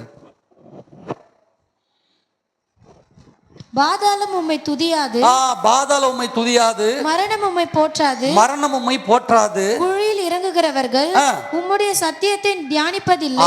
தியானிப்பது இல்லை. கவனிங்க, முதல்ல வாசிக்கணும், ரெண்டாவது இருதயத்துல பதிக்கணும், மூன்றாவது என்ன பண்ணணும்? தியானிக்கணும். தியானிக்கும் போது தான் நமக்கு நித்திய ஜீவன் நமக்குள்ளே வருகிறது, உறுதியாகிறது. தியானிக்கிற நம்மை அவர் கவனிக்கிறார். யாரை அவர் கவனிக்கிறார் அப்படின்னா, தியானிக்கிறவர்களை கவனிக்கிறார். சங்கீதம் 5:1 வாசிக்க பார்க்கலாம். சங்கீதம் 5:1 வேகமா எடுத்து வாசி. சங்கீதம் 5:1. கர்த்தாவே, என் வார்த்தைகளுக்கு செவி கொடும், என் தியானத்தை கவனியும். யாரை கவனிக்கிறாரு? தியானிக்கிறவர்களை கர்த்தர் கவனிக்கிறார், தேவன் கவனிக்கிறார். மல்கியா தீர்க்கதரிசன புத்தகத்துல கர்த்தருடைய இந்த வார்த்தைகளை தியானிக்கிறவர்கள் ஞாபக புஸ்தகம் இருக்கிறது. அங்க வாசிங்க 3:16 வாசிக்கும் போது, அப்போது கர்த்தருக்கு பயந்தவர்கள் ஒருவரோடு பேசிக்கொள்வார்கள், கர்த்தர் கவனிப்பார், கவனித்து கேட்பார். கர்த்தருக்கு பயந்தவர்களுக்காகவும் அவருடைய நாமத்தை தியானிக்கிறவர்களுக்காகவும் ஞாபக புஸ்தகம் ஒன்று அவருக்கு முன்பாக எழுதப்பட்டிருக்கிறது. இவங்க தான் நித்திய ஜீவனுக்குள்ளே பிரவேசிக்கிறார்கள். ஆமெனா.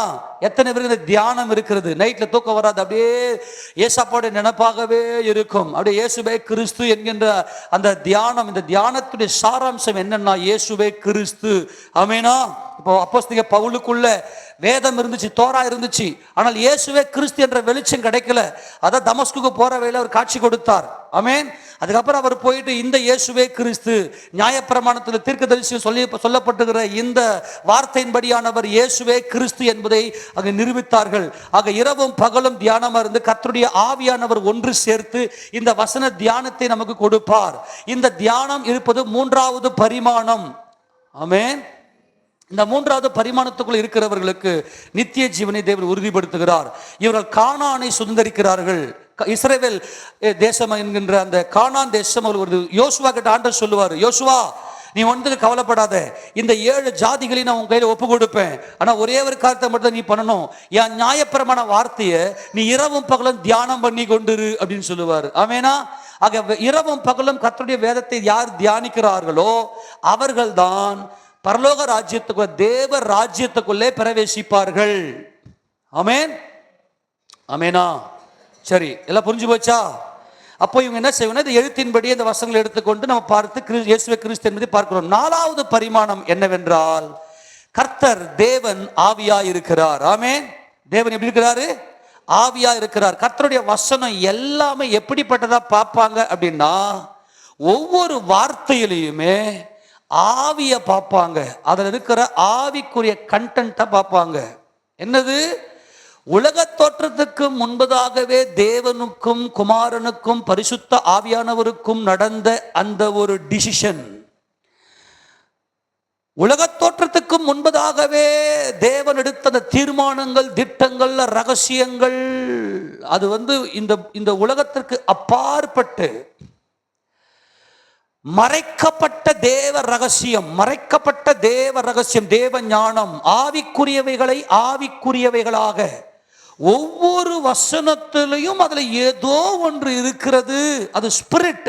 அது முழுக்க முழுக்க பார்த்தா நித்தியமானது. இது உலகத்தில் நிறைய பேருக்கு புரியாது.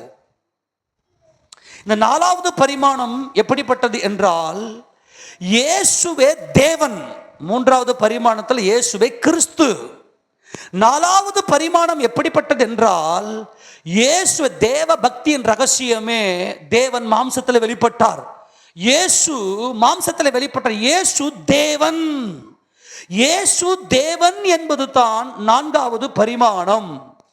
ஆமெனா. ஹல்லேலூயா. 1வது பரிமாணத்தில் வேதத்தை வாசிக்கிறோம், பிசாசை ஜெயிக்கிறோம். 2வது பரிமாணத்தில் வேதம் இருதயத்துக்குள் இருக்கிறது, உலகத்தை ஜெயிக்கிறோம். நம்மை துன்புறுத்துகிற இந்த உலகத்தில் வாழக்கூடாதபடிக்கு தரித்திரத்தையும் போராட்டத்தையும் பிரச்சனைகளை கொண்டு வருகிற அந்த உலகத்தை நாம் ஜெயிக்கிறோம். 3வது பரிமாணத்தில் வேதத்தை தியானிக்கிறோம். தியானிக்கும் போது இயேசுதான் ராஜாதி ராஜா, இயேசுவே கிறிஸ்து, இயேசுவே தேவனுடைய குமாரன் என்கின்ற வெளிச்சத்துக்குள்ளே வருகிறோம். 4வது பரிமாணத்தில் இயேசுவே தேவன். ஆக ஒவ்வொரு வசனமும் ஆவியிலேயே பார்ப்பாங்க. இதெல்லாம் வெளியே சொன்னா வெளியில இருக்கிறவங்க பைத்தியக்காரதனமா தெரியும். கடகடன வசனத்தை வாசிங்க. ஏசப்பா என்ன இந்த வசனங்கள் எப்படி பார்ப்பாங்க? யோவான் சுவிசேஷம் 6வது அதிகாரத்துல கர்த்தர் இந்த வசனத்தை குறித்து சொல்றாரு பாருங்க. 6வது அதிகாரம் 63வது வசனத்தை வாசிக்கலாம். ஆவியே உயிர்ப்பிக்கிறது, மாம்சமானது ஒன்றுக்கும் உதவாது. நான் உங்களுக்கு சொல்லுகிற வசனங்கள் ஆவியாயும் ஜீவனாயும் இருக்கிறது. என்ன வருகுதான்? ஆவி.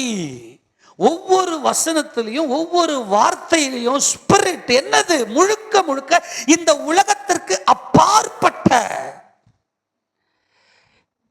நல்லா கவனிக்கணும், இந்த உலகத்துக்கு அப்பாற்பட்ட தேவ ஞானம், தேவனுடைய சிங்காசனத்திலிருந்து வரக்கூடிய அந்த ஞானம். இதுதான் 4வது பரிமாணம். இதுதான் சீயோன் எருசலேம் என்கின்ற மகிமை. தியானிப்பது என்பது இஸ்ரவேல். ஆமென். தியானித்தோம்னா இஸ்ரவேலுக்குள்ள போயிடலாம், கானான சுதந்திரத்தை கொள்ளலாம். நீங்க வீட்டில் போய் வாசிக்கணும், நேரம் இல்லாதனால வசனம் சொல்லிட்டு போயிடும். யோசுவா கிட்ட சொல்லுவார், தியானித்து கொண்டு இஸ்ரவேல் தேசத்தை உனக்கு கொடுப்பேன் அப்படின்னு. ஆனால் சியோன் எருசலேம் என்கிற மகிமை பின்னாட்டில் தாவீது தான் வந்து பிடிக்கிறார். ஏனென்றால் தாவீது இயேசுவை எப்படி பார்க்கிறார்னா, தேவனாக. நான் ராஜா இல்லையப்பா, நான் இவ்வளவு பெரிய மாளிகையில உலாவி கொண்டிருக்கிறேன், நான் ஒரு மண்ணு, ஆனால் தேவனை உடன்படிக்கப்பட்ட கூடாரத்தில் இருக்கிறதே, அவர் தேவன் அல்லவா என்கின்ற வெளிச்சம், ஸ்பிரிட் இந்த வேத வசனத்தை எங்க எடுத்தாலும் ஒரு வெளிப்பாடுகளாவே தெரியும். அது எப்படிப்பட்ட வெளிப்பாடு?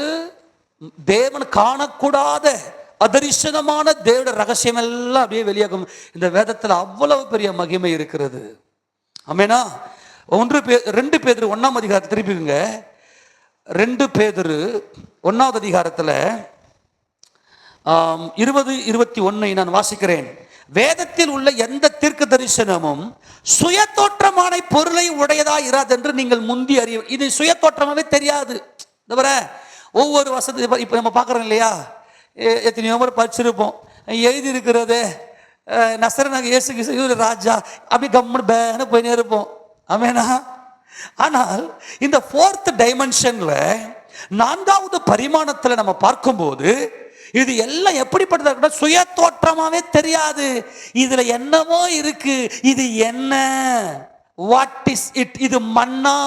மன்னாவை புசிக்கிற அந்த ஒரு அனுபவம், மன்னாவினால் பலன் கொள்ளுகிற ஒரு அனுபவம், தேவனுடைய மன்னாவாக தேவனை டைரக்டா போதிக்கிற இந்த 4வது பரிமாணத்துல ஒவ்வொன்றுமே நித்திய வெளிச்சம். 3வது பரிமாணத்துல இயேசுவே கிறிஸ்து என்ற வெளிச்சம். ஆமென். நீங்கள் மரத்தை தூக்கி கொலை செய்த இந்த இயேசுவையே தேவன் கிறிஸ்துவாக்கினார். அவர் கிறிஸ்து என்கின்ற வெளிச்சம். ஆனால் இந்த 4வது பரிமாணத்துல இயேசு தேவன், அவருடைய தெய்வீகம். பரிசுத்த ஆவியானவர் நீதி, பாவத்தை குறித்தும் நீதியை குறித்தும் நியாயத்தீர்ப்பை குறித்தும் கண்டித்து உணர்த்துவார். ஆவி அப்படியே நொறுங்கும். வேதத்தை வாசிக்கும் போது ஆவி நொறுங்கி கண்ணில் கண்ணீர் கொட்டும். தேவனுடைய பிரசன்னம் அப்படியே இறங்கும். 4வது பரிமாணத்துல தேவனுடைய ரகசியங்கள் எல்லாம், சிங்காசனத்தின் ரகசியங்கள் எல்லாம் வெளிப்படுகிற ஒரு மகிமை தான் இங்கே வருகிறது. அப்ப தேவன் சொல்ற, வேதத்துல எந்த தீர்க்க தரிசனமும் சுய தோற்றமான பொருளை உடையது என்று நீங்கள் முந்தி அறிய வேண்டியது. தீர்க்க தரிசனமானது ஒரு காலம் மனுஷனுடைய சித்தத்தினாலே உண்டாகவில்லை. ஆமெனா. யோவான் எழுதினாரு, எரேமியா எழுதினாரு, யோசுவா எழுதினாரு. இதையெல்லாம் தாண்டி தேவன் என்ன சொல்றாரு? தேவனுடைய மறைக்கப்பட்ட ரகசியம், தேவனுடைய ஞானம், இதை ஆவிக்குரியவைகளை ஆவிக்குரியவைகளோடு சம்பந்தப்படுத்தி காண்பிக்கிற ஒரு அனுபவம். அப்போ தீர்க்க தரிசனமானது ஒரு காலம் மனுஷனுடைய சித்தத்தினாலே உண்டாகவில்லை. தேவனுடைய பரிசுத்த மனுஷர்கள் பரிசுத்த ஆவியினாலே ஏவப்பட்டு பேசினார்கள். ஆமென் சொல்லுங்க பார்க்கலாம்.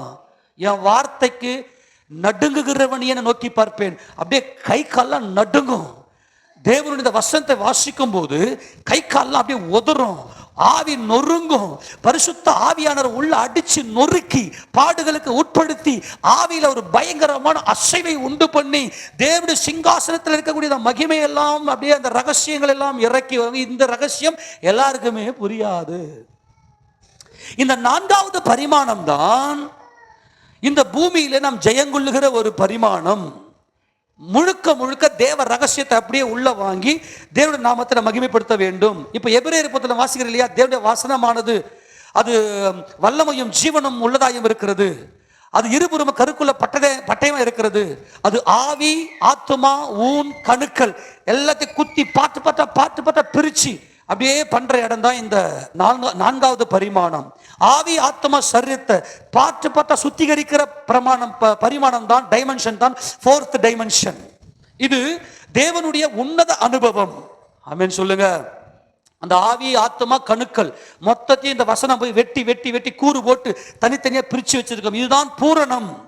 இந்த பூமியில பூரணத்தை நமக்கு கொடுக்கிற நான்காவது பரிமாணம். இவர்கள் என்ன எப்படிப்பட்ட வசனங்களை சொல்லுவார்கள் அப்படின்னாக்கா, எடுத்து வாசிக்கலாம். 1 கொரிந்தியர் புத்தகம் 2வது அதிகாரம். இங்க பவுல் ஒரு பெரிய லிஸ்ட் போடுவார், நாங்கள் எப்படிப்பட்ட உபதேசத்தை நாங்கள் கொடுக்கிறோம் என்று சொல்லி. இப்ப நான் வாசிக்கிறேன், நேரம் இல்லை, நானே வாசிக்கிறேன்னு. எங்க திரும்ப வாசிக்கணும், 5 வாசிக்கிறேன்னு. எல்லாம் பாருங்க பார்க்கலாம். பவுல் சொல்றது இல்லையா, இது உலகத்துக்கு அப்பாற்பட்ட தேவ ஞானம். எப்படிப்பட்டது? என் பேச்சும் என் பிரசங்கமும் மனுஷ ஞானத்துக்கு உரிய தான் முக்கியம். என்ன ஞானம்? மனுஷ ஞானத்துக்கு உரிய நய வசனம் உள்ளதா இராமல் ஆவியினாலும். சொல்லுங்க. எந்த வசனத்தை பார்த்தாலும் எங்க போயிடும்? தேவ சிங்காசனத்துக்கு போயிடும். இதுல தேவன் இந்த வசனத்தை என்ன சொல்ற? ஆவியினாலும் பலத்தினாலும் உறுதிப்படுத்தப்பட்டதா இருந்தது. அப்படி இருந்தும் தேறினவர்களுக்குள்ளே ஞானத்தை பேசுகிறோம், இப்பிரபஞ்சத்தின் ஞானத்தை அல்ல. அழிந்து போகிறவர்களாகி இப்பிரபஞ்சத்தின் பிரபுக்குரிய ஞானத்தையும் அல்ல, உலக தோற்றத்துக்கு முன்னே. ஆமென். இதுதான் ஃபோர்த் டைமென்ஷன். இது எண்ணிக்கை உள்ளவர்களுக்கே தேவன் இதை கொடுக்கிறார். உலக தோற்றத்துக்கு முன்னே தேவன் நம்முடைய மகிமைக்காக ஏற்படுத்தினதும் மறைக்கப்பட்டதுமாயிருந்த ரகசியமான தேவ ஞானத்தை. என்ன ஞானம்? தேவனுக்குள்ள தேவனை ஒருவர் ஒரு காலம் கண்டதில்லை. அப்படி இருந்தா அவர் ஞானம் எப்படி வரும்? அதுதான் 4வது ஃபோர்த் டைமென்ஷன். இதுதான் சியோன் எருசலேம் என்ற மகிமைக்குள்ளே. ஏனென்றால் சியோனிலிருந்து வேதமும் எருசலேமிலிருந்து கர்த்தருடைய வசனமும் வெளிப்படும். இதுதான் தேவ ஞானம் வெளிப்படுகிற மகிமை. அப்ப சொல்ற, அதை பிரபஞ்சத்து பிரபுக்களில் ஒருவனும் அறியவில்லை. அறிந்தார்களானால் மகிமையின் கர்த்தரை அவர்கள் சிலுவையில் அறிய மாட்டார்களே. இயேசு கிறிஸ்து தேவன்றா பாவிகளா, அவர் மகிமையின் கர்த்தரா. பவுல் இங்க சொல்லி வராரு, 3வது டைமென்ஷன்ல இயேசுவே கிறிஸ்து. ஆனால் 4வது பரிமாணத்தில் இயேசு தேவன், அவர் மகிமையின் கர்த்தர், அவர் என்றென்றைக்கு ஸ்தோத்தரிக்கப்பட்ட தேவகுமாரன். தேவன், தேவ பக்தியின் ரகசியம் தேவன் மாம்சத்தில் வெளிப்பட்டார். ஆக இந்த 4வது பரிமாணத்துக்குள்ள வரும்போது உலகம் இது புரியாது. சில பேர் இப்போ நிறைய பாஸ்டர்களுக்குள்ள நிறைய பிரச்சனை வரும். இவர் உபதேசம் அவங்களுக்கு பிடிக்காது, அவர் உபதேசங்களுக்கு. என்ன காரணம்? இந்த 4 டைமென்ஷன் தான் பிரச்சனை. அவங்க ஒரு டைமென்ஷன் நின்னுக்குன்னு இது குற்றம் அவங்க சொல்லுவாங்க, அவங்க இது குற்றம்னு சொல்லுவாங்க. இது இன்னைக்கு முடிவே இருக்காது. உங்களிலே உத்தமர்கள் என்னார் என்று விளங்கும்படி உங்களுக்குள்ளே மார்க்க பேதங்கள் அவசியம். டு பெட்டர் பவல். அப்போ இவர் பண்ற பிரசங்கத்துக்கு இவருக்கு ஒரு வெளிச்சம் கிடைக்கும். இந்த வெளிச்சம் இன்னொருத்தர் கிடைச்சிருக்காது. அவர் என்ன பண்ண, இது குற்றம், இதுதான் இன்னைக்கு ஓடிங்குது, இதெல்லாம் கண்டிக்கவே கூடாது, இதுக்கு முடிவே இருக்காது. அப்போஸ்தலர் காலத்திலேயே போராடி பார்த்துட்டாங்க அப்போஸ்தலர்கள் எல்லாம். அதனால என்ன சொல்றேன், இது எதனால வரத்துனாக்கா, இந்த வெளிச்சத்துல, இந்த பரிமாணத்துல, கர்த்தருடைய வார்த்தையினுடைய வெளிச்சத்துல கிடைக்கிற பரிமாணங்கள். அப்ப இது பிரபஞ்சத்தை பிரபுக்கள் அறிந்தார்களானால் மகிமையின் கர்த்தரை சிறுவில் அறிய மாட்டார்களே. எழுதியிருக்கிறபடி தேவன் தம்மில் அன்பு கூறுகிறவர்களுக்கு ஆயத்தம் பண்ணினவைகளை கண் காணவும் இல்லை, காது கேட்கவும் இல்லை, அவைகள் மனுஷன் இருதயத்தில் தோன்றவும் இல்லை. உன் கண்ணு காணாத, உன் இருதயத்தில் தோன்றாத அந்த மகிமையை குறித்து எல்லா ஒரு வசனத்திலையும் ஒவ்வொரு வார்த்தையிலையும் அந்த வெளிச்சம் தெரியும். இது ஃபோர்த் டைமென்ஷன். ஆமென். நமக்கோ தேவன் அவைகளை தமது ஆவியினால் வெளிப்படுத்தினார். அந்த ஆவியானவர் எல்லாவற்றையும் தேவனுடைய ஆழங்களையும் ஆராய்ந்திருக்கிறார். ஆக பரிசுத்த ஆவியானுடைய பரிபூரணம், அவருடைய மகிமை, தேவனுடைய அந்த உலக தோற்றத்துக்கு முன்னாடியே பேசின அந்த திட்டங்கள், தீர்மானங்கள் எல்லாத்தையும் பரிசுத்த ஆவியானவர் மொத்தத்தையும் ஓபன் பண்ணி விட்டுருவாரு. ஆமென் சொல்லுங்க பார்க்கலாம். அப்படியே சொல்லி கொடுப்பாரு. ஒவ்வொரு காரியமா அந்த தேவனுக்கும் குமாரனுக்கும் இருக்கக்கூடிய இந்த ரகசியங்கள், இயேசு தேவனுக்கும் தேவாதி தேவனுக்கும் இருக்கக்கூடிய ரகசியங்களை குறித்த ரகசியத்தெல்லாம் பரிசுத்தர் சொல்றாரு. மனுஷரில் உள்ள ஆவியே அன்றி மனுஷரில் எவன் மனுஷனுக்கு உரியவைகளை அறிவான், அப்படி போல தேவனுடைய ஆவியை அன்றி ஒருவனும் தேவனுக்குரியவைகளை அறிய மாட்டான். நாங்களோ உலகத்தின் ஆவியை பெறாமல் தேவனால் எங்களுக்கு அருளப்பட்டவைகளை அறியும்படிக்கு தேவனிலிருந்து புறப்படுகிற ஆவியையே பெற்றோம். ஆமேன் சொல்லுங்க பார்க்கலாம். யூதர்கள் மூன்றாவது டைமென்ஷன்ல நின்ட்டாங்க. அவங்க பார்த்தீங்கன்னா கிறிஸ்து, அவங்களுக்குள்ள இருக்கிற வேத ஆராய்ச்சி என்னன்னா கிறிஸ்துவின் ஆவி. ஆனால் நாலாவது டைமென்ஷன் பரிசுத்த ஆவி. பரிசுத்த ஆவியானவருடைய குமாரனின் ஆவி இயேசு தேவன், இயேசு எப்படிப்பட்ட தேவனா இருக்கிறார், தேவனுக்கும் குமாரனுக்கு இருக்கக்கூடிய இந்த ரகசியத்துடைய மேன்மை என்ன, அந்த ரகசியத்தை எல்லாம் பரிசுத்த ஆவியானவர் வெளிப்படுத்தி கொடுப்பார். இது நாலாவது டைமென்ஷன். அங்க சொல்றாரு பாருங்களேன், அவைகளை நாங்கள் மனுஷ ஞானம் போதிக்கிற வார்த்தைகளாலே பேசாமல், மனுஷ ஞானம் போதிக்கிற வார்த்தைகளாலே பேசாமல் பரிசுத்த ஆவி போதிக்கிற வார்த்தைகளாலே பேசி ஆவிக்குரியவைகளை ஆவிக்குரியவர்களோடு சம்பந்தப்படுத்தி காண்பிக்கிறோம். ஸ்பிரிட் முழுக்க முழுக்க ஏசப்பா சொன்னார் இல்லையா, ஒவ்வொரு வசனமும் ஆவி. அதுல தேவன் எப்படி இருக்கிறாரு, ஆவியா இருக்கிறார். அப்படி வார்த்தைகள் நமக்கு ஆவியினுடைய நன்மையை நமக்கு பூர்ணப்படுத்துகிறது. ஜென்ம சுபாவமான மனுஷனோ தேவனுடைய ஆவிக்குரியவர்களை ஏற்றுக்கொள்ளான், அவைகள் அவனுக்கு பைத்தியமாய் தோன்றும். இந்த உபதேசம் எல்லாம் கொடுத்தா அவமானம், நிந்த, போராட்டம், பிரச்சனை, அசிங்கம் எல்லாம் தூக்கி அடிப்பாங்க, சேர்ல மாதிரி அடிப்பாங்க. அவனுக்கு பைத்தியமா தோன்றும். என்னடா அவன் ஏதாவது வானத்துல குடிச்சிட்டு வந்துட்டானா அப்படின்லாம் பேசுவாங்க. இந்த என்ன உபதேசம் இப்படி இருக்குதுன்னு கவனிங்க. இங்க ரகசியம் எல்லாம் வெளிப்படுறதில்ல. அந்த நாலாவது டைமென்ஷன்ல அவைகள் ஆவிக்கேற்ற பிரகாரமாய் ஆராய்ந்து நிதானிக்கப்படுகிறவைகள் ஆனதால் அவைகளை அறியவும் மாட்டான். ஆனால் ஆவிக்குரியவன் எல்லாவற்றையும் ஆராய்ந்து நிதானிக்கிறான், ஆனாலும் அவன் மற்றொருவனாலும் ஆராய்ந்து நிதானிக்கப்படான். கர்த்தருக்கு போதிக்கத்தக்க சிந்தை அறிந்தவன் யார்? எங்களுக்கோ கிறிஸ்துவின் சிந்தை உண்டாயிருக்கிறது. ஆமேனா. கிறிஸ்துனா என்னது? என்னென்னைக்கும் பிதாவுக்கு கீழ்ப்படுகிறவர், தேவனுக்கு கீழ்ப்படுகிறவர். எங்களுக்கு உண்டாயிருக்கிறது கிறிஸ்துவின் சிந்தரான்னு சாப்டர் க்ளோஸ் பண்ணிட்டாரு. ஏன்னா இது உன்னத தேவனுடைய சிங்காசனத்தினுடைய மகிமையினுடைய அந்த அனுபவத்தை இந்த நாலாவது டைமென்ஷன்ல வெளிப்பாடுகளை இயற்கை, அதாவது உலகத்துக்கு அப்பாற்பட்ட தேவ ஞானம் வெளிப்படுகிறது. இந்த நாலாவது டைமென்ஷன் இருக்கிறவங்க தான் ஐந்தாவது பரிமாணத்துக்குள்ள தேவனை முகமுகமாய் தரிசிக்கிறார்கள். ஆமெனா. நாலாவது பரிமாணம் கர்த்தருடைய வசனம் ஆவி. ஓகேவா? ஐந்தாவது பரிமாணம் முகமுகம். அதான் முடிச்சிட்டேன். ஐந்தாவது பரிமாணம் என்னன்னா, இந்த நாலாவது பரிமாணத்துக்குள்ள இருக்கிறவர்கள் மகிமை அடைந்து தேவனை முகமுகமாய் தரிசிப்பார்கள். ஆமென் சொல்லுங்க பார்க்கலாம். தேவனுடைய நோக்கமே என்ன நோக்கம்னா, என் பிள்ளைங்களை எனக்கு முன்னாக நான் பார்க்கணும், என் பிள்ளைங்க என்ன பார்க்கணும். இதுதான். அதான் 2 கொரிந்தியர் 3வது அதிகாரத்துல 17வது வசனத்தை நான் வாசிக்கும் போது, 2 கொரிந்தியர் 3வது அதிகாரம் 17, கர்த்தரே ஆவியானவர், கர்த்தருடைய ஆவி எங்கேயோ அங்கே விடுதலையும் உண்டு. ஆமென்.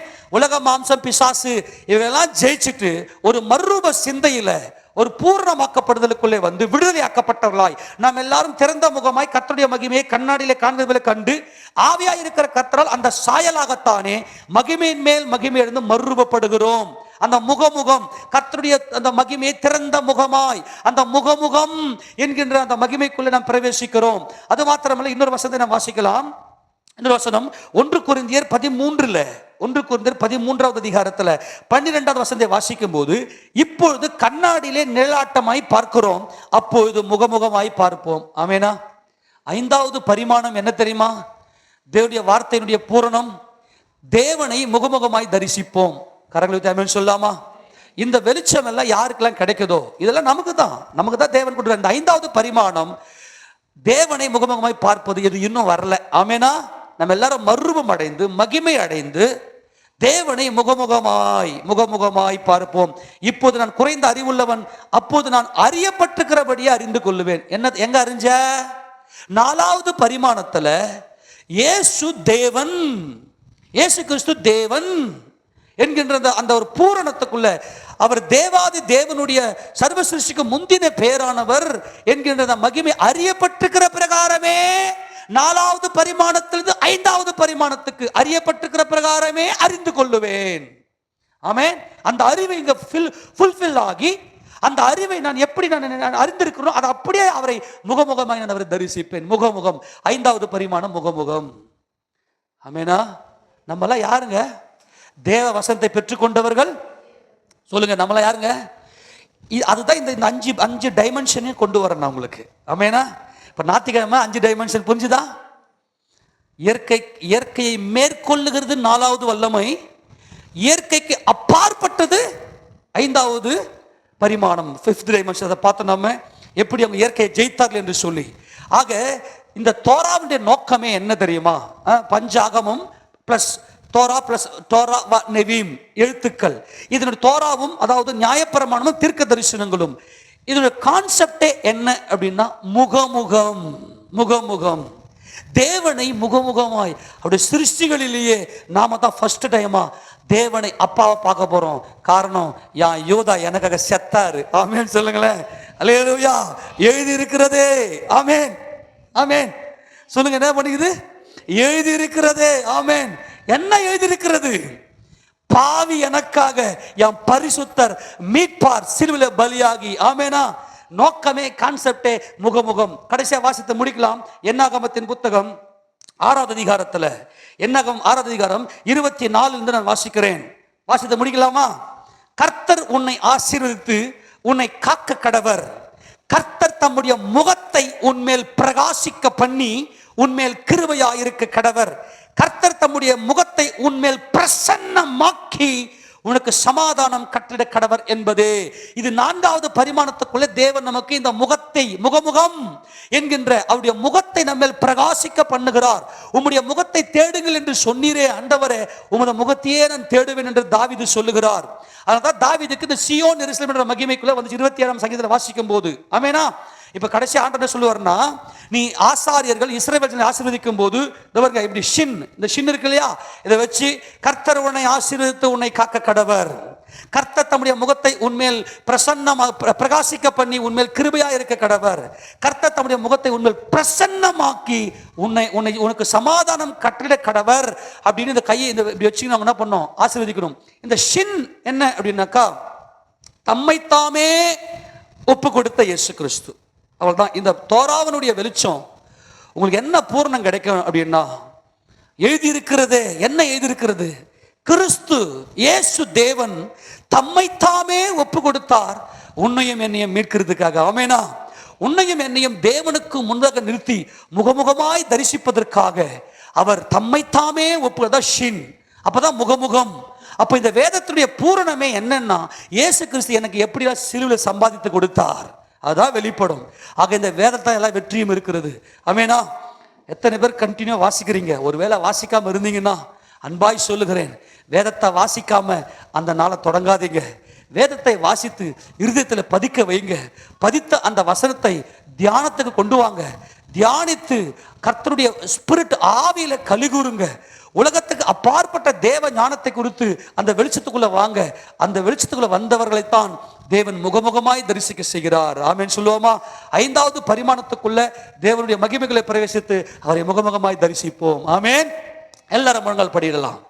எல்லாரும் ஒப்புவிடலாமா? பரலோக பரமபிதாவே, வானத்துக்கு பூமிக்கும் ஆண்டவராய்